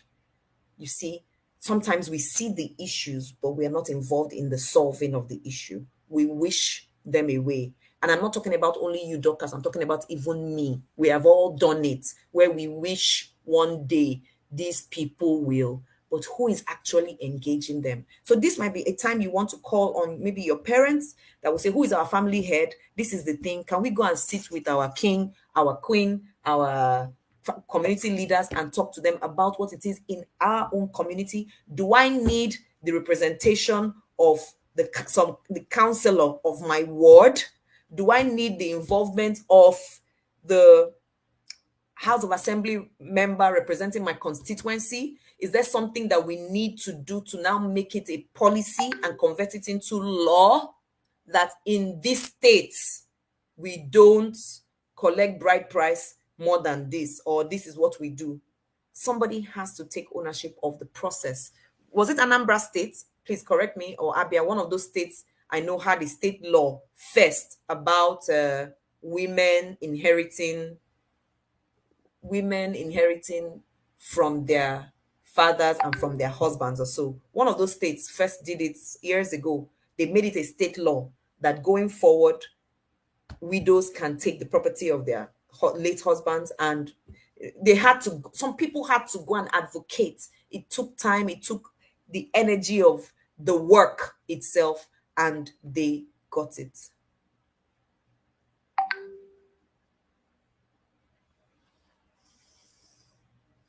Thank you. Thank you, mommy. Thank you. Thank you very much.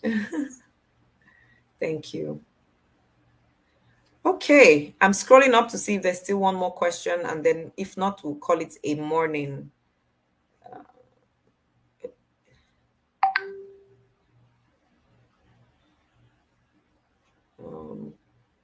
I think that's it. Someone.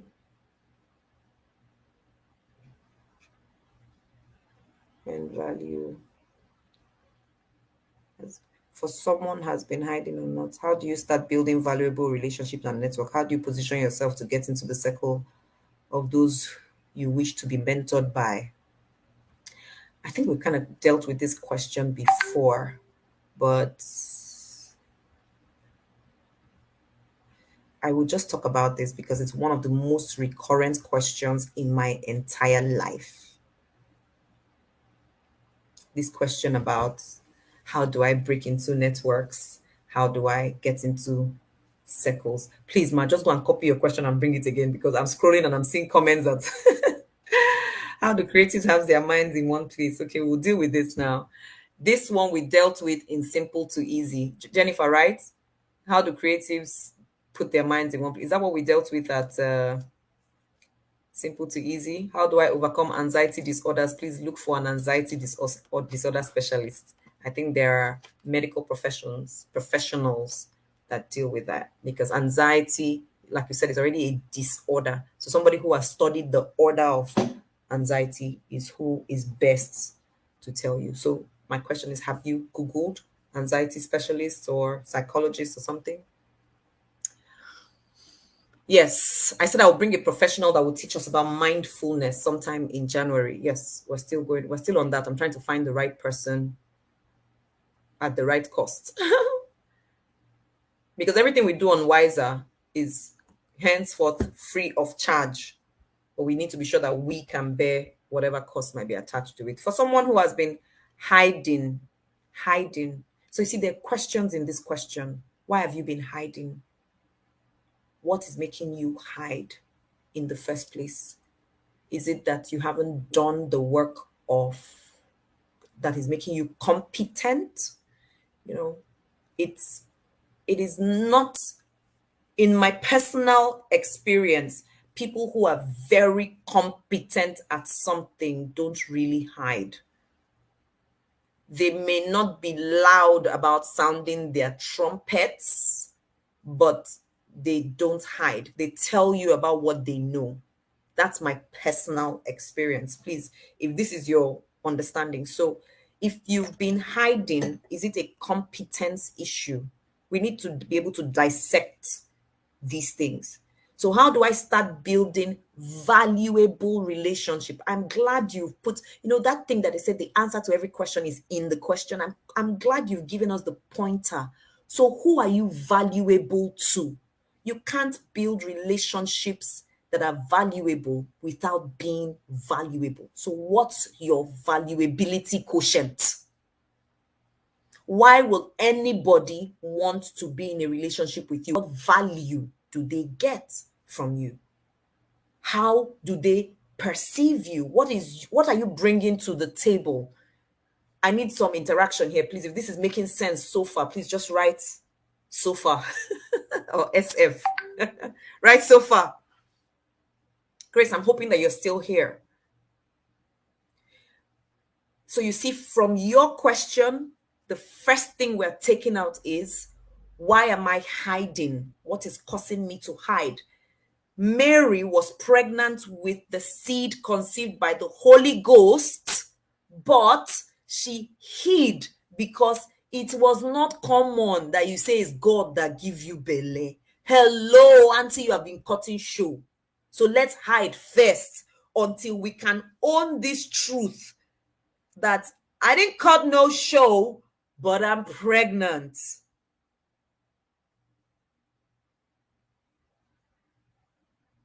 So let me hide first because I don't have the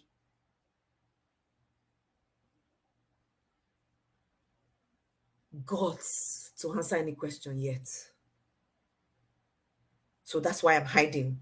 It's not like I don't know that it's God that told me through the angels, but the people I'm going to be telling this thing, they ain't going to understand nothing. So let me hide first. And when they had the conversation with Joseph, Joseph is like, because I believe you now, because the angel of God came to tell me too. But my umunna, my community people have never heard that God used to give somebody belly. So, auntie, let's go and hide you first. You get why?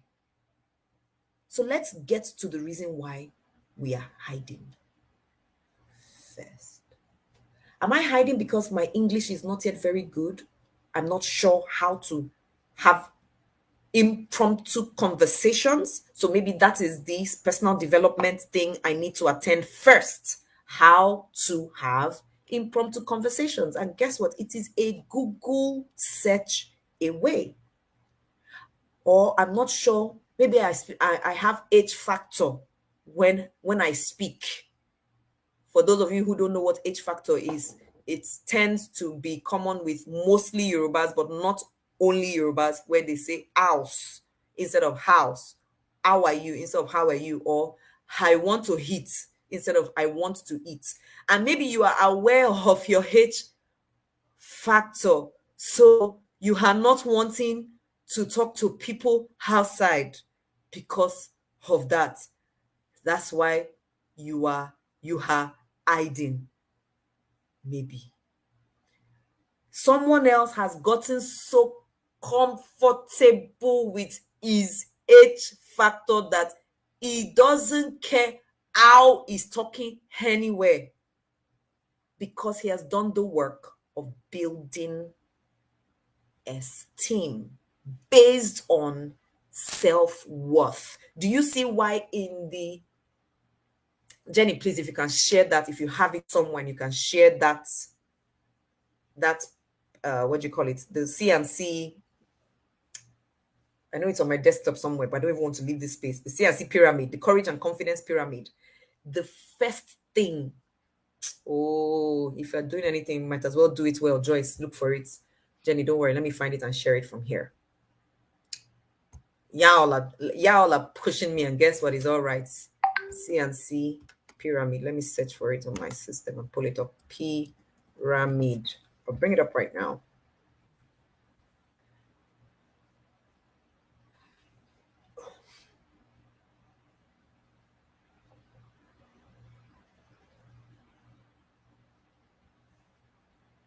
CNC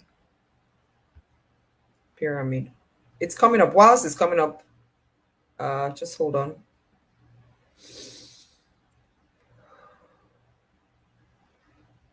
It's trying to open. The laptop is a bit slow right now. So, first of all, why are we hiding? When you are sure what it is, we'll know what to deal with first. Number two, please write hello. Don't say hi instead of what is my value? And I came up with something that I had never said in my life before, your valuability quotient. What is my value? I like to use this example a lot because I think it will help us. I've even used it. You know what? Maybe I should not use that same example. Let me look for another example. Okay, Atedo Peterside.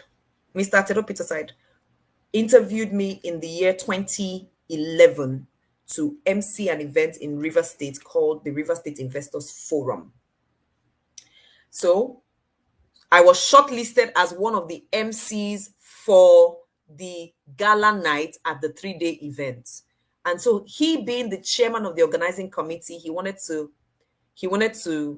interview the MCs by himself. Now, I was not being interviewed to MC the conference. The conference was a different matter that held in the mornings.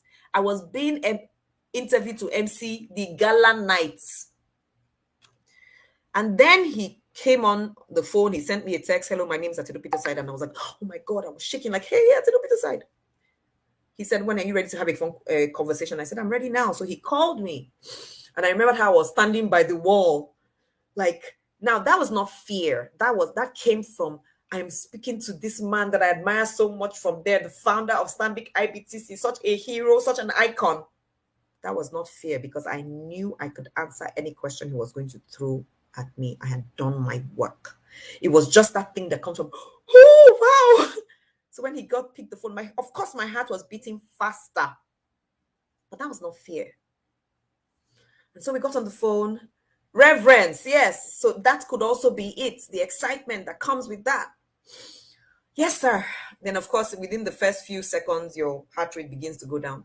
Yes, so he said, what do you know what my event is about? I said, oh, yes, the name of your event is this, and this is what you're trying to achieve, and this, and that, and that, and that. He was like, how do you have all this information? I said, you have a website. The event has a website. I searched for it the moment I was asked to be one of the MCs, or well, to be interviewed. So I did my research. He was like, you did? I said, yes, I went to your website and I saw the theme. I saw the people you're inviting and these are the things. He was like, okay, so what are we trying? What's the aim of this conference? What do you think we're trying to achieve with this? I said, well, the name of the conference itself is the aim. You're trying to get more investors from around the world to come into the safe space of rivers. And I lived in River State for 25 years of my life. So I know that we have this, that. He was like, so why should we choose you? I said, I'll give you 2 reasons, sir. Number 1, the theme of your event is change that works.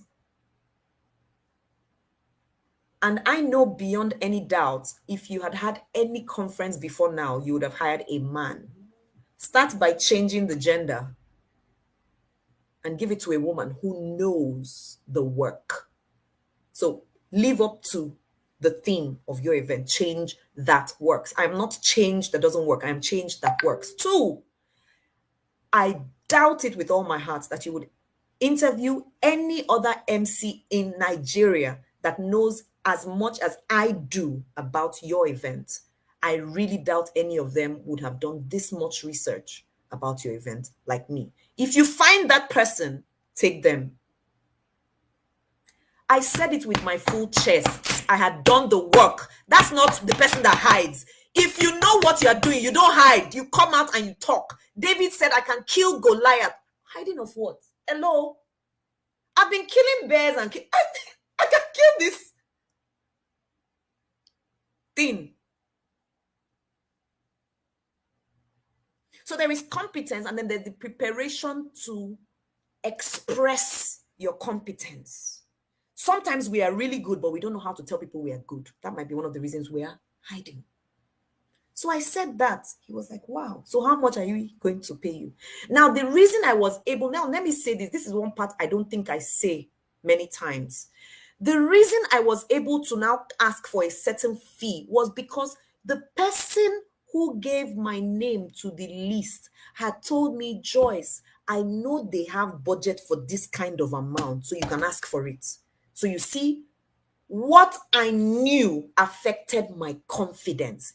I knew, I had an idea of their budget. If not, believe me, I may not have been able to ask for the fee that I asked for. So they were interviewing me for one night, and they said, so how much? He said, so how much should we pay you? And I said, 800,000. I had never with my own mouth asked for that kind of money ever in my life. I don't think I've said this part of the story, but somebody had told me that they had budgeted as much as that for the MC of the gala. So what do you know that is feeding your confidence? You see why in the pyramid, the confidence and courage pyramid, we say confidence is answered by what you know and what you have experienced. I found it. I'm going to put it up on the screen very soon. I found it. I'll also share my screen. Are you with me? So I asked for that money. He said, hey, maybe I should become an MC myself and be collecting this kind of big money. And we just laughed because I've understood those are negotiation techniques. Oh, I don't think we can pay you that. This, that, he talked back and forth. They called me the next day, which was a Tuesday. It was a public holiday. They called me from the event, the management consulting company. And they said, Mr. Peterside said that we should give you the opening ceremony.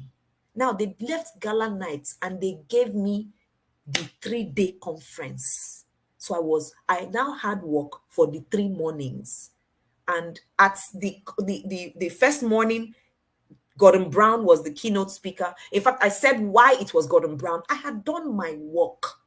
So guess what? I didn't MC that gala. They found, and I'm putting it this way because of this conversation, they found somebody to MC the gala because the gala was not the important part of the event. The gala was to, you know what galas are? It's fun, it's people dancing and, call somebody to speak. Okay, well, Sanusi Lamido spoke at that, but it's a lighter event.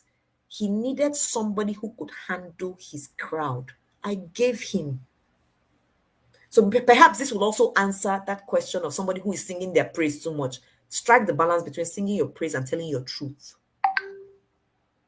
So I became valuable to him. The next event he had, he said, go and bring me that girl from Port Harcourt. The next event he had, again, bring me that girl. And when I said, sir, please, would you be willing to write me a testimonial? He said, oh, yes.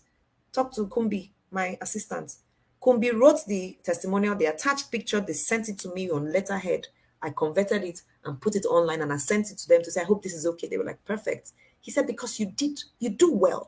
I'm pleased with your work.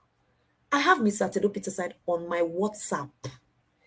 One time he saw one video of mine that was trending earlier this year. In fact, last year during NSAS, he reached out to me. I was like, "Oh my dear, this, that, that, that." The first time I ever wanted to talk to one person about my political ambition in 2017, he was the one I sent message to. I said, "Sir, please, can I talk to you about this? Because I know your foundation is about good governance." He said, "Okay, yes, let's have lunch in Lagos. When are you in Lagos? Let's have lunch at Eco Hotel." That day, who was with me? Rock Chick. Rock Chick was with me, and we went to a hotel together. We sat. He was like, "No, I'm in the program downstairs. I'm speaking at this event. Just go up to the restaurant. I've given them your name. Sit down, wait for me. Order anything you like." I went there, ordered. I did order, not foolishly, sha. So by the time nice fish salad, they came. He sat down and he said, "Okay." I said, "Sir, I have some questions and I would like you to answer, please. This is what I want to do." He said, "Okay, to this, do this. This other one I want to do, to this, do this. Well, to this one." And he said, "In all of this, I will give you one pointer." Now, I never brought up the word mentor. I never asked him to be my mentor because I know that that question in itself can be destabilizing to people. So please don't do it. I just said, I have certain questions and I'll be grateful if you can attend to me. But then I already knew that I was valuable to him. So don't come and ask me to mentor you when I don't know what value you're bringing to me. As harsh as that sounds, it's true. It's true. The only reason he will allow who is one MC sitting somewhere in Port Harcourt and say, "Who are you? Of what? From where?" But I had done events for him and he had seen value. When his father died, I was the only person who sat on stage. You know, when we were planning the event and they said, "Okay, at the tribute service, all sorts of MDs and people were coming." I thought I would sit in one corner as an MC and people will be on stage. I got to the event and they had two chairs up on stage. Me and the reverend that was officiating the service. Everybody else had. I said, "Eh?" They said, Mr. Peter said he wants you up there. And boy, I did a good job. Kai, even myself, I cried that night when I was leaving Presidential Hotel. I cried tears. I said, "Joyce, you walk finish here." Some of the nuances, the anecdotes I used, but I had done the research. I had asked the questions. I knew everything about the father that I wanted to use. At some point, they were serving sweets. They were passing trays of Tom Tom because Cadbury, of course, he was on the board of Cadbury. So Cadbury was sharing, I think buttermint or something. Cadbury was sharing those things that they produce, and the trays were going with sweets. And I know how I linked to how Daddy, who had died, was very what's the word now? He was given to neatness and being tidy. There was time he even talked to one of his children about body odor and this and that. So if he were here, he would have been glad that these sweets are passing by. Now, I had studied, I had asked them to tell me about their father, and what I said was true. So it made people laugh, it made them relax, yet. And some people now pick and say, "So please take that sweet because his spirit is around here and he might be checking your breath." It was funny, but it was true. I did the work. So he had already seen me as valuable. At the end of the event, he thanked me so much and now even said, "In fact, there's this other event coming. Please come here." So when I said, "I want to have a conversation with you," first of all, I'm not going to waste your time. I'm on his time, got there. I asked my questions very straight to the point. Bam, bam, bam, bam, bam. He gave me the responses. And he said, "The last thing I will say to you, in spite of all of these things," and I have never forgotten it, he said, "Destiny favors the bold. If you're not bold enough to step up, you will never get it. Regardless of how competent or incompetent you are, destiny does not favor competence. Destiny does not favor good or bad. It favors the bold. Hence, I respect those who are bold enough to show up. Talk about whether they're good or bad later, competent or not. Those people who are bold to show up will get a piece of the pie. It is a value-based relationship.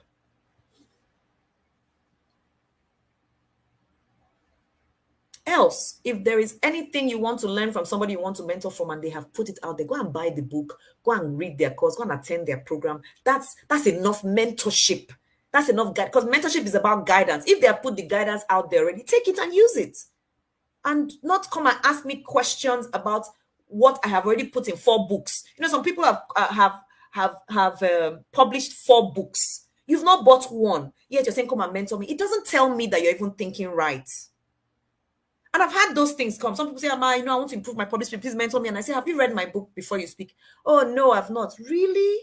That's not even fair to me. It's not fair. I wrote a book, spent time, energy, money, and put it out there so you can just read it and get the information. Now you want me to come and say to you, one person, what I could have said to 1,000. It's not fair to me. It's not fair. It's not even fair that Steve Harris has written this book, that book, and I'm not saying, hey, Steve, come and tell me about what. And he's like, yeah, I wrote a book. That's why I wrote the book, so that you can get it easily. Or I see Anthony Robbins, who has written so many books, or what's his name, John Maxwell, who has written 1 million books. And I'll say, John Maxwell, please tell me your top two leadership secrets. I slap you. When he has written 21 laws of leadership, laws of leadership, leadership, it's unfair. In fact, it's unfair. And I say, as my mentor, so tell me your top 2 keys about leadership. I will even look at you like, no, you're not worth my time. I've written 28 books on leadership and you're asking me my top 2. And when I ask you, how many of my books have you read? I've read 5 of them. Then how is it that you're still asking me this question? It's either you didn't read it, or you didn't really read it, or you just really want to waste my time. So instead of asking me about what I have written that you have read, then you might as well ask me a question that Google cannot answer. Like, tell me about your favorite meal and why you like it. And then that one is not in my book. I'll say, oh, I really love to eat chocolate cake. Oh, why this? And then you have a conversation, because that person is used to being asked questions about what they have written, what they have said. So ask the question that has nothing to do with that. Hey, what food do you like? Say, I love plantain. Oh, great. Plantain is one of my best. They've even given you a clue as to what to send them as a gift. What I wanted to send my mentor a gift this Christmas, and I was racking my brain. What will I send? If I send him perfume, he's a Frenchman. He has the best perfumes in the world. Oh, wine, this and that. And I went and checked 1 or 2 perfumes that I thought would be great. One of them was 340 something thousand, which I can't afford for one perfume right now. But that's the quality of perfume that would have been good to give him as gift. So he sent me a message. He called me one day, sometime ago, and said, oh, he's going to speak at this program.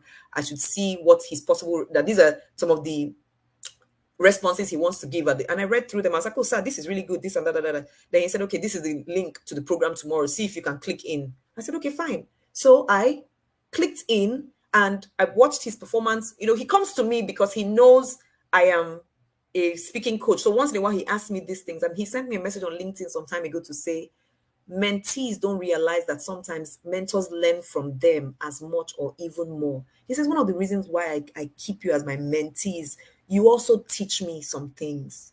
And see, that's value. That's value. And I'm like, sir, really? He said, yes, the other day when I was going to say this and you told me, sir, please say it this way, I learned. And when I spoke, even my people were like, sir, you were a bit more today. But they didn't know it was from you I got it. Meanwhile, you're just there saying mentor. That was blessing to my heart. So anyway, I clicked on his program where he was speaking, and I realized that his picture was a bit dark. It could have been brighter. I have my ring light here, and this is my small ring light. Imagine if I put on the big ring light, which I have in the office, it would even be brighter, because I know it's this kind of program. I want it to be bright enough, right? There, instantly, I knew what gift to get him: a ring light. So after the program, I said, I listened, but I was on the road, so my network went in and out and this and that. I said, your picture quality, we can make it better. He's like, oh yeah, that he felt so too, but how? I said, we can use a light. He's like, oh, one of those your ring light things. I said, yes. He said, yeah, that would be good, right? I said, so allow me send that to you as my Christmas gift, please. He was like, oh, that would be amazing. How much is ring lights, please? But you see, I now know what is of value to him. My mentor who died last year, guess what? That was what I had also sent to him in London. I bought it on Amazon.uk, and they delivered it to him in Surrey, because he would always admire. He said, you have this glow when you're online. I said, so that day I showed him. I said, Papa, it's this ring light. And he was like, what? I had no idea, for real. I always just admire you and how you look online. And I said, I see the light. Oh.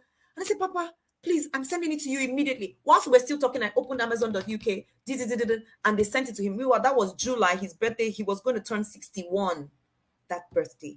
So they sent it to him. He used it for 2 weeks before he passed on. You see, that was value. Now let me even tell you the relationship, how I met. Let me tell you how I met RDJ, Richmond Dyer Johnson, one of the few people that I actually called my mentor. He was my mentor. He taught me, he handheld me. And when he was retiring as an MC, he said, Joyce, I'm retiring. I want to hand the baton over to you. So I'm going to give to you some of my most valuable clients. And he went one by one, introducing me to them in Lagos. And I still work with them till today. But let me tell you what happened. In April of 2019, his name came up in a conversation. I had never heard of his name before that time. His name came up in a conversation, RDJ, Richmond Dyer Johnson, Richie Dyer Johnson, as he liked to call himself. So I Googled him and I went on his website and I saw some tips that he gave that you could also download. I've given some tips on my website, but they're not downloadable. I was like, oh, wow, this is good. I remember I called Israel. I said, can we do this? We did, but of course, that website has even changed again. So it's like having a blog, but you can download the information and keep it for yourself. You don't have to come back to my blog to read it again, right?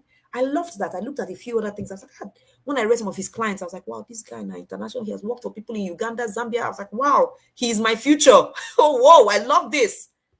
Then, exactly 1 week later, this was first week in April, I got a phone call. Strange number. Hello, good afternoon.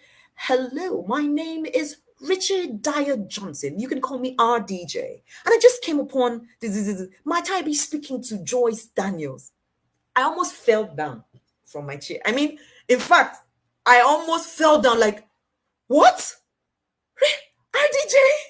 Yes, this is Joyce Daniels, and I was on your website last week. Like, gosh, how? Where? He said I was speaking to a young man, Kubi, younger, and your name came up, and Kubi told me this, that, and the other about you. And I did a bit of searching myself. And I found your Facebook. I happened upon your Facebook. I looked through it. I went to your website and I did this and I did that. And I said, this is she whom I seek. If anybody here ever interacted with RDJ, you know that that's how he talks. He said, this is she whom I seek. So would you be in Lagos by any chance? Law of attraction. The universe aligns. The universe aligns. I said, sir, I'll be in Lagos next week. I have a program in Ikeja at Sheraton, and I will be staying somewhere in Ikeja GRA. He said, have you already made your hotel arrangements? I said, no. He said, allow me recommend a hotel called City Heights. It's on the Link Road right there by Sheraton. And I could also ensure you get a good price, blah, blah. Would that work for you? Okay, just you Google them right now and see the price you would get on bookings.com or hotels.ng or something. And let me know and I can fix this for you. And I did. And he said, right from City Heights, you can walk in through the back gates or the side gates of Sheraton and go into your event. He was already giving me solutions I knew nothing of. And so I said, okay. I found it online. The price was a little bit higher than my budget. So I called him back and said, I've seen it. The price is a little bit higher than my budget. He said, okay, I'll give you a phone number. Tell them RDJ sent you and they'll give you, what's your budget first? He had asked, what's your budget? I told him. He said, okay, they'll give you this price. I made the call. They gave it to me. I got there. I checked in. And then that evening I checked in. I had a conversation with him on the ground floor. So we sat, we talked, we laughed. Day one. Day two, he said, we'll meet again and talk. We sat, we talked, we laughed, but I couldn't get, why are you looking for me? He hadn't said anything yet. I think it was on the third day. He said, now I know you were wondering why I wanted to see you and I have said nothing. I've been experiencing you and interviewing you, as it were. Remember when I asked you this question, when we had this, I was like, yeah, this, that. He said, I wanted to be sure that what I saw online and who you really are the same. And indeed they are. So now here's what I want of you.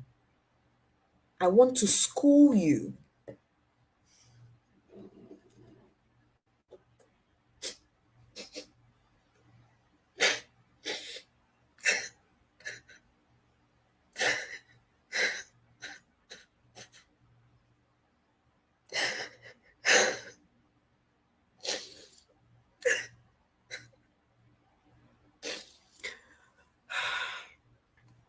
He said, I want to school you to play in a bigger league than where you are. But I need to be sure that you are ready. He said, I play in the big league. And I've seen you have the potential for the big league. But I'm not sure you can get there on your own. So I want to stretch you. But you had to be on this level for me to stretch you. He said that there's some people, I've been looking for a few people to stretch. He said, but not many people have the substance I can stretch, that I can work with. I've seen you have the substance. So I want to stretch you. And boy, he stretched me. He gave me assignments to do. Some were easy, some I haven't even done till now.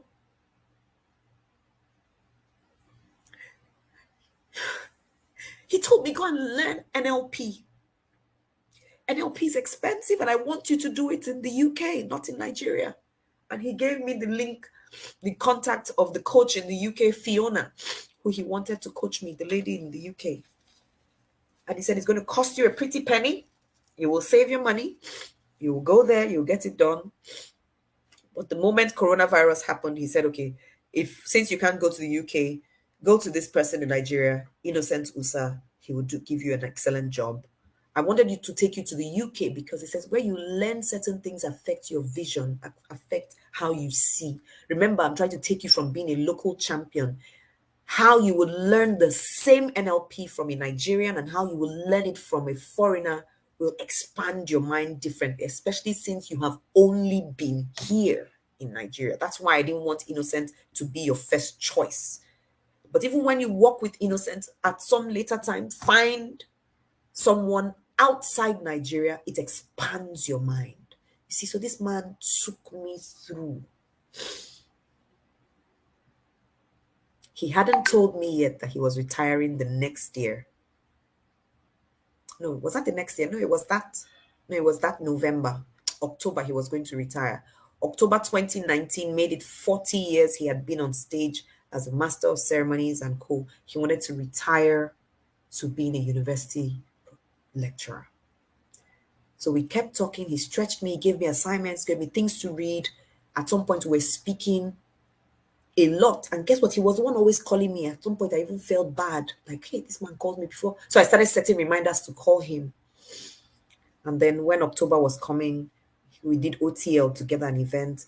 And it was at OTL, he told me, I'm retiring and I needed somebody to hand over to. I don't think I should leave a gap. And so I'm going to announce my official retirement at the cocktail at OTL. And I wanted you to be by my side because I'm showing that you are my worthy successor. And he said it in front of people.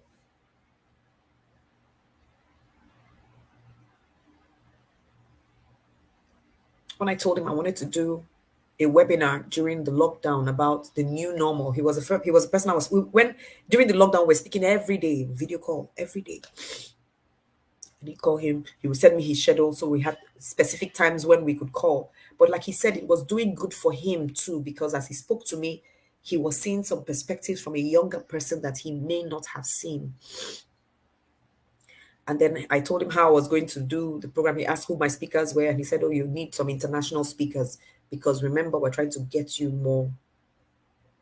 So you see now, when he went on Wiser, I didn't put any international speaker. You see, we need to be reminded. We need to be reminded. So on that event, the new normal webinar for Masters of Ceremonies and Speakers, we had Miho from Japan, we had Pete from Australia, we had the lady he brought from the UK. Oh, what's her name now?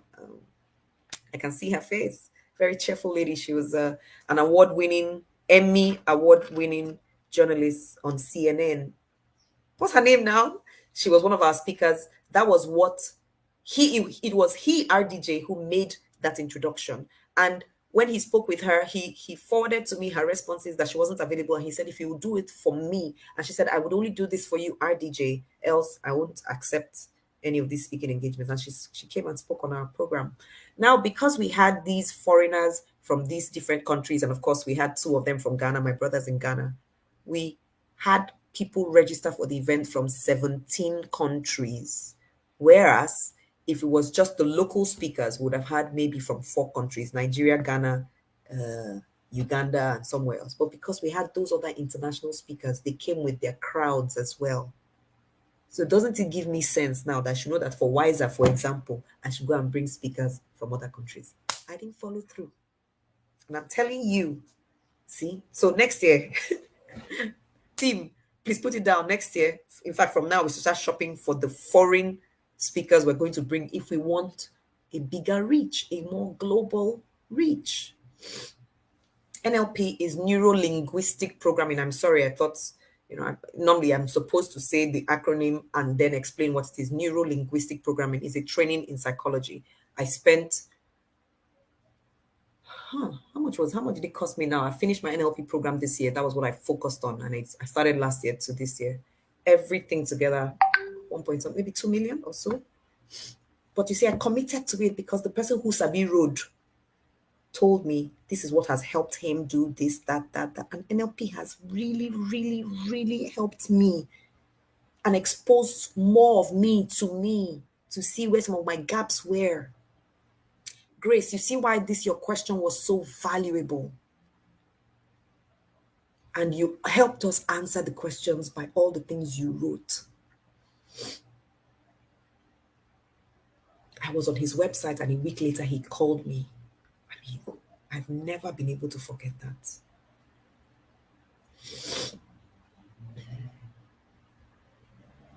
I've never been able to forget that.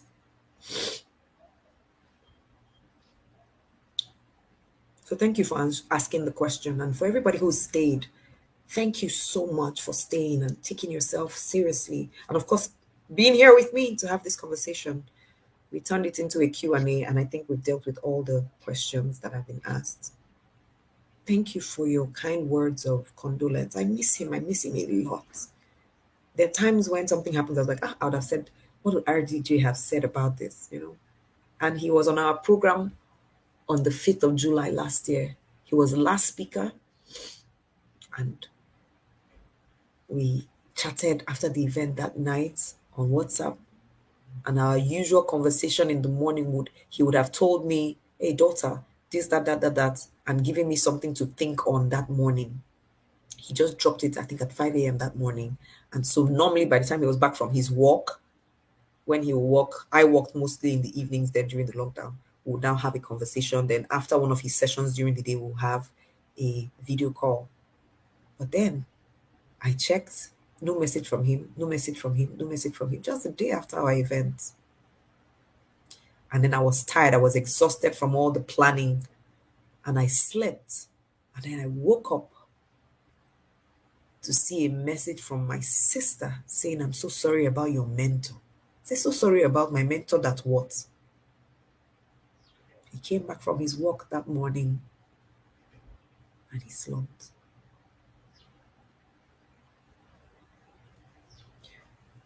We were privileged to have gotten some value from him. And his legacy lives on. And he had so much knowledge, so much.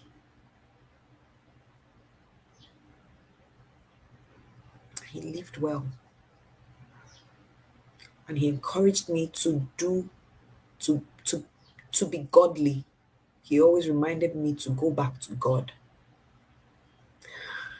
Whew! The point has been made. It is easier to get value from people when you are valuable to them. That's the point. It is easier to get value from people when you are valuable to them. And I can tell you stories about my Alibaba or Tara, Feladrote, and how even till now, like every few weeks, Tara will just say, hey, baby girl, how you doing? What's happening here? What's that? These are people are trying to find access to them, but here they are because I have been of value to them. Last year when our RMD came, he said, I just met Joyce this year, on a in a web, WhatsApp group. But the way she brought her A game, I was like, who is this person? The group is not her own, but she's giving value like. And then there was a day he now called me. He called me on phone. I was like, RMD is calling me. And he was like, girl, who are you? Like, I love the energies, and he was the chairman of the group. I love the energies, you're this, you're that. Thank you so much. Come on, come on. So I didn't send him message. He called me. You can get to be that valuable. And I'm not saying this is the only way. I'm sorry if I'm sounding only one-sided, but I think this is the easier way. If you become attractive to people, there are some people, and I'll tell you the truth, that if they approach me today and just say, I want to be your friend, it'll be so easy because me, if I like them, I admire them. And there are people like that. There were a few people I met last year. One of them, she was like, oh, Joyce, I followed you. And I said, I've been following you too. I was like, oh, should we have lunch? I was like, of course we should have lunch. And that's how I'm breaking into the network, because we admire each other. I like what she's doing. She likes what I'm doing. The universe arranged for us to be in the same place. And then we've taken the friendship. So asking how to break into a network is, can you find a way to be valuable to that network as well? It might take time. And if it doesn't take time, then it will take some wisdom that you will need to discover. Okay, if I get in there, I won't just be going around there saying, be my mentor, be my mentor. I will ask the right kind of questions. The way I will introduce myself will make them want to know me. There has to be a how. There has to be one how. Something you will do that will make them want to know you. The way I introduced Dr. Omobola Johnson at the Guinness event I did some time ago. No, it blew minds. And after then, she has recommended me. She has just been. And then when I introduced her at the very next week or so, I saw her at the LBS. I had to introduce her in a different way. Then the very next week or 2 weeks later, no, very next week, I introduced her at the Nigerian British event. It's the same person, but I had to find different ways to introduce her to keep adding value. And she was like, no, you are good, girl. Come on, you're good. You are good. And so she's my WhatsApp person now. If I say, Ma, please, I just want to ask. So I told her, Ma, this is something, something, something, and I'd like you to do this. I went straight. I made it very clear. She said, I'm in. She didn't know she has been on my list since. But how would I reach her when I have not yet shown her value? So I'm saying, God, please give me events where this woman will be. These are the ways I pray. And this also affects how I negotiate sometimes. So when somebody comes to me and says, hey, Joyce, this is the event. We know that this is money, but this is how much we have. And then I ask, who are the speakers? And they say, oh, Mobola Johnson. I'm in. They don't know why I've said I'm in. I may not just say, oh, I'm in. I may say, if people can pay this, can you come up to this level? And they will say, okay, well, let's see. Okay, yes, we can make it. I'm only bending that back because people have said Omobola Johnson is there. And guess what? I had written her name on my list since February as somebody who I want in my space. So I need her to experience me. So if I give them discount, they think I'm giving them discount. They don't know that the one's paying me to enter my destiny. Somebody called me yesterday. She wants me to do an event somewhere and talked about money, this and that and that. Once she mentioned a certain thing about somebody who was going to be there, I said, I'm in. I said, okay, just pay this amount. She's like, okay, I said, I'm in. She don't know I'm going there because of that person. Now they are paying me to have access. Come on. And so I knew. So when I was spending days, and I mean days, brooding over how I was going to address Omobola Johnson, I had to introduce her in a way that she herself would say, this girl entered my chest mind. I was brooding, and then I found it. And when I wrote it down, I was like, this is it. So you see why I will walk into that place without fear, because I've done the work. By the time I introduced her,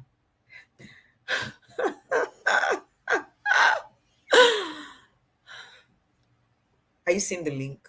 And remember, I always say it's my own personal examples I can use. I can't borrow the one from another person I don't know. This is me. So what the organization thought they paid me, that, I'm not looking at it as, money. I'm seeing they gave me access. And at one of the other events, I met somebody else who's on that list. And when he had seen me on stage do a fantastic job. And now I didn't reach out to him before the event. I had seen him, but I waited to talk to him after the event when he had experienced me on stage. Then when the event was over, he was like, oh, madam, you did a fantastic job. I said, yes, sir, thank you. Now let me hold you. Please, sir, may I take your number? There is something I wanted to ask of you for a while. And if you will oblige me. He was like, oh, yeah, please. Because he has already experienced me. Small, just small. And then, of course, guess what? I'll just forward him my website, forward him a few other things about me. And he's like, oh, fantastic. This is great. Now, sir, this is my ask. He's like, I'm in. I didn't say mentor me. I said, this is what I'm asking you for. In fact, this one is sponsor me. We can close now. Let's be intentional. That's why we're here at Wiser. Use your 5 Ws and H. It will get you everywhere in the world. Grow your self-esteem. I promised us I will share my screen. Oh yeah, so let me do that before we go. But guess what? I won't spend too much time on this. Let me share my screen. Share my screen. Just hold on. Here it is. Where I was talking about. I'll just spend a few minutes on this. Can you all see my screen now?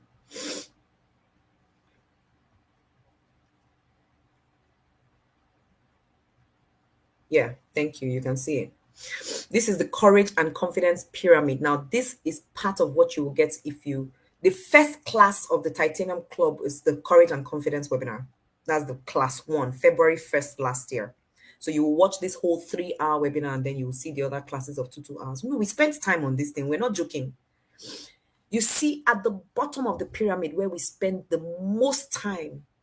Ui, my brother, good to see you. Is self-worth. And self-worth answers one question. I am. Who am you? I always say, who am you? How do you see yourself? Sorry, just hold on. Trying to find the original document and see if I can blow it up a bit more. Where is it? Okay, let me see if I can expand this a bit. Okay, so you can see it a bit clearer. I want to believe it to be a bit clearer now. Yeah. I am. Self-confidence answers the question, I am. I'm sorry, self-worth. Who are you? I am talks about your competence, your capability, your capacity, your dreams. This is who you are. This is who I am. So I am intelligent. I am kind. I am wise. I am well-read. I am, you see, I am able to think on my feet. I am able to forgive. It's all about who I am. The way I say I am determines how much worth, how much value I place on myself. Then when I have seen value in myself enough, which is self-worth, then I can say, I deserve to have a front seat. I want to become the most sought speaker in Nigeria. Titanium Club happened last year, 2021. We're not offering it again. But if you pay to join the community, you can go in there and watch all the classes. That's what we're saying. We're not holding Titanium Club this year. It was last year.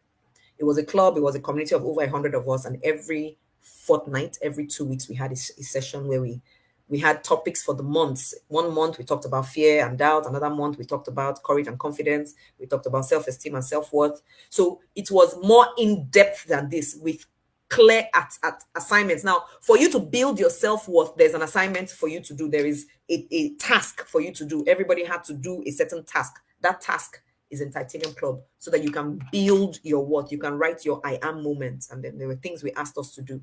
Then self-esteem, you now say, I deserve. So you walk into a room and you say, I deserve to sit in front. So rather than wish you were sitting in front, you go and ask the usher, is the front seat reserved for someone? And they'll say, oh, no. The ones in the middle, yes, are reserved, but the ones on this side are free for it. So I can go and sit there. You sure? Then I will still ask somebody, I'll say, where's the head usher? Because I don't want to be disappointed. In your disappointment, yeah? In your confusion. So I'm gonna ask them now. I say, Auntie, come and tell me, are you sure that to sit down in front is free for everybody? They say, yeah, it's free for everybody. I say, okay, thank you. But it's the one on the side, it's not the one in the front. Why? It's not the one in the middle. Why am I wanting to sit in front it's easier for the world to see me. When their, camera is going to be passing and they'll be showing people on the screen, it's very likely that camera is going to pick my face, right? And other people in the room will know that I'm there. Are you there? Then after they come and see me and ask me to be their mentor, they want to be mentorship, then they want to buy my course and buy my program. Are you there? So if they're not knowing that I'm there, how am I going to get into their subconscious? Are you understanding me now? You see why I want to sit in front? Because I believe I deserve to sit in front. Because people who do sit in front is having something to show. And I am actually having something to offer. I know that if you're attending my course, impossible. You will get value. Only you will. Mabasi, thank you, God, for giving me Joyce Dandale. So, God, thank you. Me, I'm knowing it because I have done I have built my worth. Then I can say I deserve to sit in front. And not only do I deserve to sit in front, I want to. You might deserve it, but not want it. You might want it, but not deserve it. Are you with me? I want to sit in front so that I can be seen easily. And I deserve to sit in front because I got what it takes. Hello. Simple as that. Okay? I want it. I deserve it. I deserve a diamond ring. And I want it. Somebody say, diamond ring. It's my want. It's my deserve. It's not your own. Thank you. Goodbye and God bless. I deserve to be treated like a baby girl. And I want it. I want a man who opens doors for me, closes doors after me, rubs my feet when I come back from work, is happy to scrub my back, and who is not, come on, I know what I want, I know what I deserve too. So the question is, okay, let me not go there. So that's what self-esteem answers. Do I want it? Do I deserve? So when you walk into a room, right, and somebody says to you, Grace, come and sit in front. I say, no, I don't want to sit in front. I beg, let them not see me. Self-esteem. You don't think you want it. You don't think you deserve it because you have not settled your worth that you are A, B, C. Are you seeing how it flows? So when someone say, I want to build confidence. No, confidence comes from somewhere. You deal with worth, then you deal with esteem. Then you want to convert this accent, we don't use to convert things like, accent and all of that. When you're going to live in Uyo like I did, I lived in Akwa Ibom State for 10 years. I live in Uyo 10 years of my life where somebody is calling me Madam Joyce and he's not joking. He's not joking. I'm telling you, he come into my house, he's carpenter, now come and say, Madam Joyce. I want to laugh, but I don't want to laugh. Then I understand that here can be true. This man is calling Joyce, and he's not joking. He's very serious. So that's not the time to laugh. That's the time to come and learn the accent so that,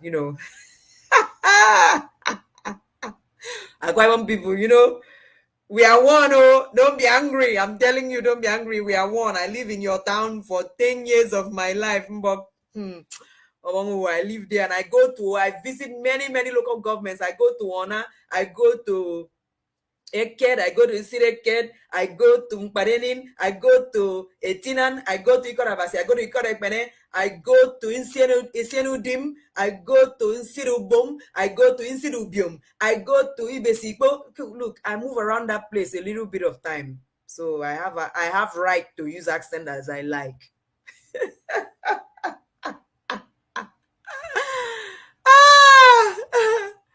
So confidence now answers the question or the phrase, I have experience and I know.